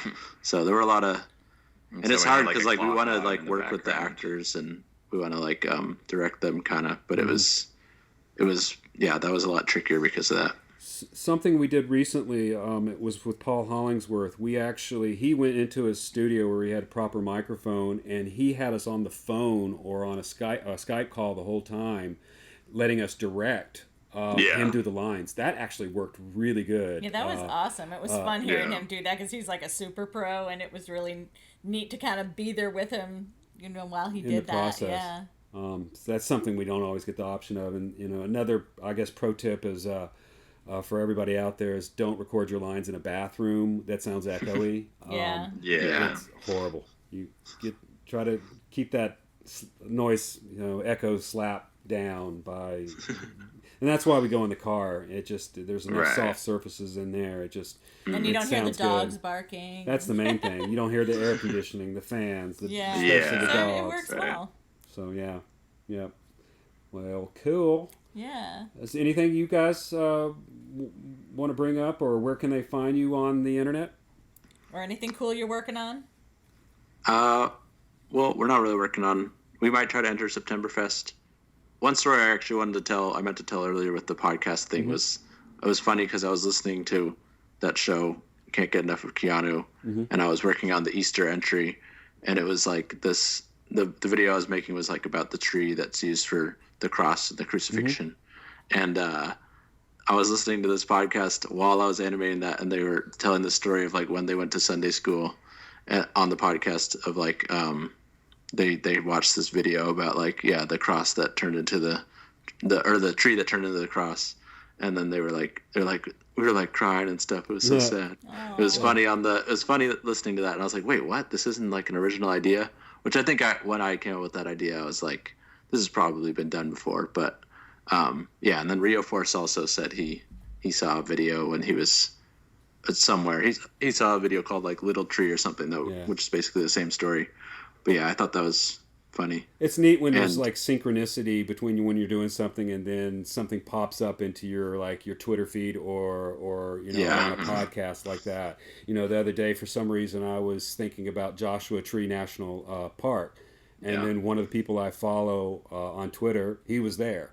And it was just a synchronicity. It's like, oh, that's kind of cool. Okay. And then the U2 album came on, and it was like, what? Yeah, I went there a long time ago, back when I lived in California. It was back when it was called Joshua Tree National Monument, and now it's National Park. But it's really weird. It's like you're almost on another planet, but you're really in a forest of these trees. Yeah, I've heard it's pretty cool. But there's no water out there, so they'll only grow like 30 feet apart. But you're really in a forest with trees 30 feet apart. It's just kind of, if you ever get a chance, I know it's quite a ways from you, definitely get down there. And plus, I don't think it's on fire right now, so. Yeah, that's good. Yeah. Like the Sierras and everywhere else. So. Right. Yeah, I think my dentist from childhood, his cabin might be going up in smoke. So. Yeah, it's very sad. Really sad. It's heartbreaking. Yeah, it's rough. Yeah, I haven't heard of it. I mean, the one last year, or maybe 2 years ago, or maybe 3 years ago, like there was a town, Paradise. Paradise, where we kind of knew some people who lived up there, or our sister did at least, and it was kind of like the whole town got destroyed, and that's brutal. Yeah, that's rough. Yeah. Hopefully they'll be able to rebuild and move on. That's it's really rough, especially when sometimes it's not as much as the house as it is the stuff in there, the memories and the tokens of the memories that can be burned up and gone, and it's sad. Yeah, definitely. I've thought about that. I was like, wow, what if all my stuff got burned up? Like, that'd be crazy. Yeah. And the town too. Like we've been walking around the town we live in now, and it's like, man, like this town is like a lot of character, and like so many memories people probably have had, like going to all these little shops and things, and like Paradise is, I don't know. That's a real sad note to end on, but we should bring it back. Bring it back. Have you animated fire? Not really. I think I usually avoid it. It's just like torch animation is tricky, and I've seen it done well, but yeah. I did it in the last video. I kind of had torches on the wall. It wasn't 100% beautiful, but it was cool. I had brick stuff lighting up through the holes, and it sold it. I kind of had a random flicker to it, and sometimes it looked better than others. But yeah, it is a pain. Yeah, I know. In like Brotherhood workshops, like I think it was called like "This Is a Fine Sword" or something like that. It had like super nice, like out of focus Lego flames animated in the background, and it almost looked like it was real flame. It was like, what? Like, it was really impressive just because it was out of focus, but yeah, it looked really good. Yeah. Kevin, so. Yeah. For sure. Well, it's been really awesome getting to know you guys, because like for years, to me anyway, it's just you were twickabrick, And so to get to know you guys, it's really been cool. You guys have really been fun, and it's been great getting to know you and getting to know the guys behind the talent. It's always fun. Yeah, you too. Yeah. It's cool to actually talk to you. Like I've listened to the show a lot, but it's cool to actually talk to you in person. Yeah, thanks for having us on. I really appreciate it. No, we appreciate you spending the time with us. We really do. You've been really super awesome guest. Yeah. Very, very easy to talk to. A lot of fun. It was very fun. So we're happy to have you back anytime. Okay. And don't forget to enter our contest. For sure. Okay. Sure. Definitely. And we'll make sure everybody has all of your links to see all of your amazing work, and can't wait to see what you guys do. Yeah, thanks. Quick little side step. Do you have other hobbies that you guys are into? I know, was it Gary, you play the guitar? Greg plays the guitar. Greg. Sorry. Close. I had the G part right. Yeah. Halfway there.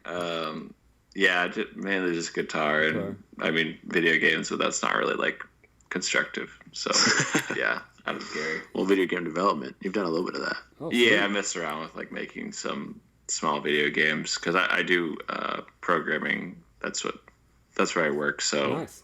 I've tried to make some little games and stuff. That's fun. I haven't gotten super far with it, but yeah. That's awesome. That sounds super fun. It is. It's a lot of work. There's one that I've kind of been working on and off the past 3 years or something, but not like this work. This year was probably the most I've done on it, but it was just like for a couple months there when the the lockdown started, but I haven't done anything on it for a while. But yeah, maybe I'll finish that one eventually. Very cool. Yeah, and I just mostly do movie stuff. I feel like everything I He do is lives like and breathes movies. yeah, everything I do is like if I'm drawing, it's usually I'm drawing storyboards or I'm drawing something just to try to like brainstorm, or if I'm I don't know working on working on art stuff. Yeah, just in general, it's usually going to go back to movies. But drawing is cool though. It's creative, and to me, anything you do creative is awesome. That includes music as well. Yeah. For sure. Yeah. Music is fun. Yeah, I mean, I think if we, won the lottery and had time, we'd totally build a really awesome music studio. And then we'd neglect have it fun. because we're lazy. Yeah, recording music is something I've kind of toyed with a little bit. I think that seems like a lot of fun too. We've played with it a little It's bit in it's the past. fun. It's fun. It's challenging. Yeah, definitely. I played around with it a little bit. I felt that I'm a little better at the brick filming than making music, so I stuck with brick filming. But I'm still kind of B-rate, Do you guys play instruments? Not really. I mean, Kim I can play play the piano, piano a little bit by keyboards. ear, but yeah, the kind of music I'd make, if you can play a couple bars right, you can loop it. Yeah, Yeah. right. Pretty kind of Beckish and like early Beckish type work. Oh yeah. Oh yeah. So kind of Yeah. 1990s Beck, before he got really artistic. But that's sort of the sound I had. It was amateurish, but I'm an amateur, so it's okay. Yeah, I mean, as long as you're making something, I think that's still pretty cool. Be creative, Yeah. Definitely. whatever you do. Yeah, that seems like a good place to end on. For sure. Guys, it's been a total pleasure. Thank you so much. Really Yeah, thank you for appreciate having it. us. It's an honor to be on the show. Yeah. Well, we're honored to have you here, and I hope you enjoy the rest of your weekend. Above all, stay safe and healthy. And Yeah, you too. Yeah. don't forget to tell the ones you love that you love them. Scary times we're living in right now, so we just got to make the most of it. We're doing our best to stay healthy, eat healthy, and do your body good. Mm-hmm. Yeah. Yeah, definitely. All right. Thank you. All right. Well, enjoy. thanks. Take care, and we look forward to keeping in touch and seeing what you guys do. Okay. Yeah, thanks, thank you. guys. You too. All right. Yeah. Thanks. See ya. Bye. Thanks so much to Greg and Garry for being super nice and for spending so much time with us. And thanks to everyone who stuck with us through this entire podcast. Please check out our sponsors and partners on the Brick Filmers Guild homepage. And don't forget to check out twickabrick's amazing YouTube channel. All of their social media links will be written in the description under the video.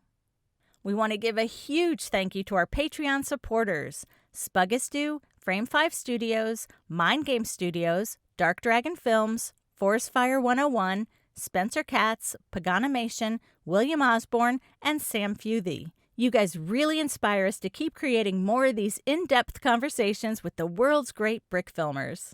If you would like to sponsor one of our podcasts, please contact me through one of our social media sites. The sponsors we have are always brick film related and are products that we use ourselves and highly recommend. We would like to thank Kevin MacLeod for his wonderful music, which we use for our podcasts and in our brick films. If you're listening to this podcast on iTunes, Spotify, Stitcher, or YouTube, please like or rate, comment, and share on your social media. We'd really appreciate that. So, until next time, bye y'all!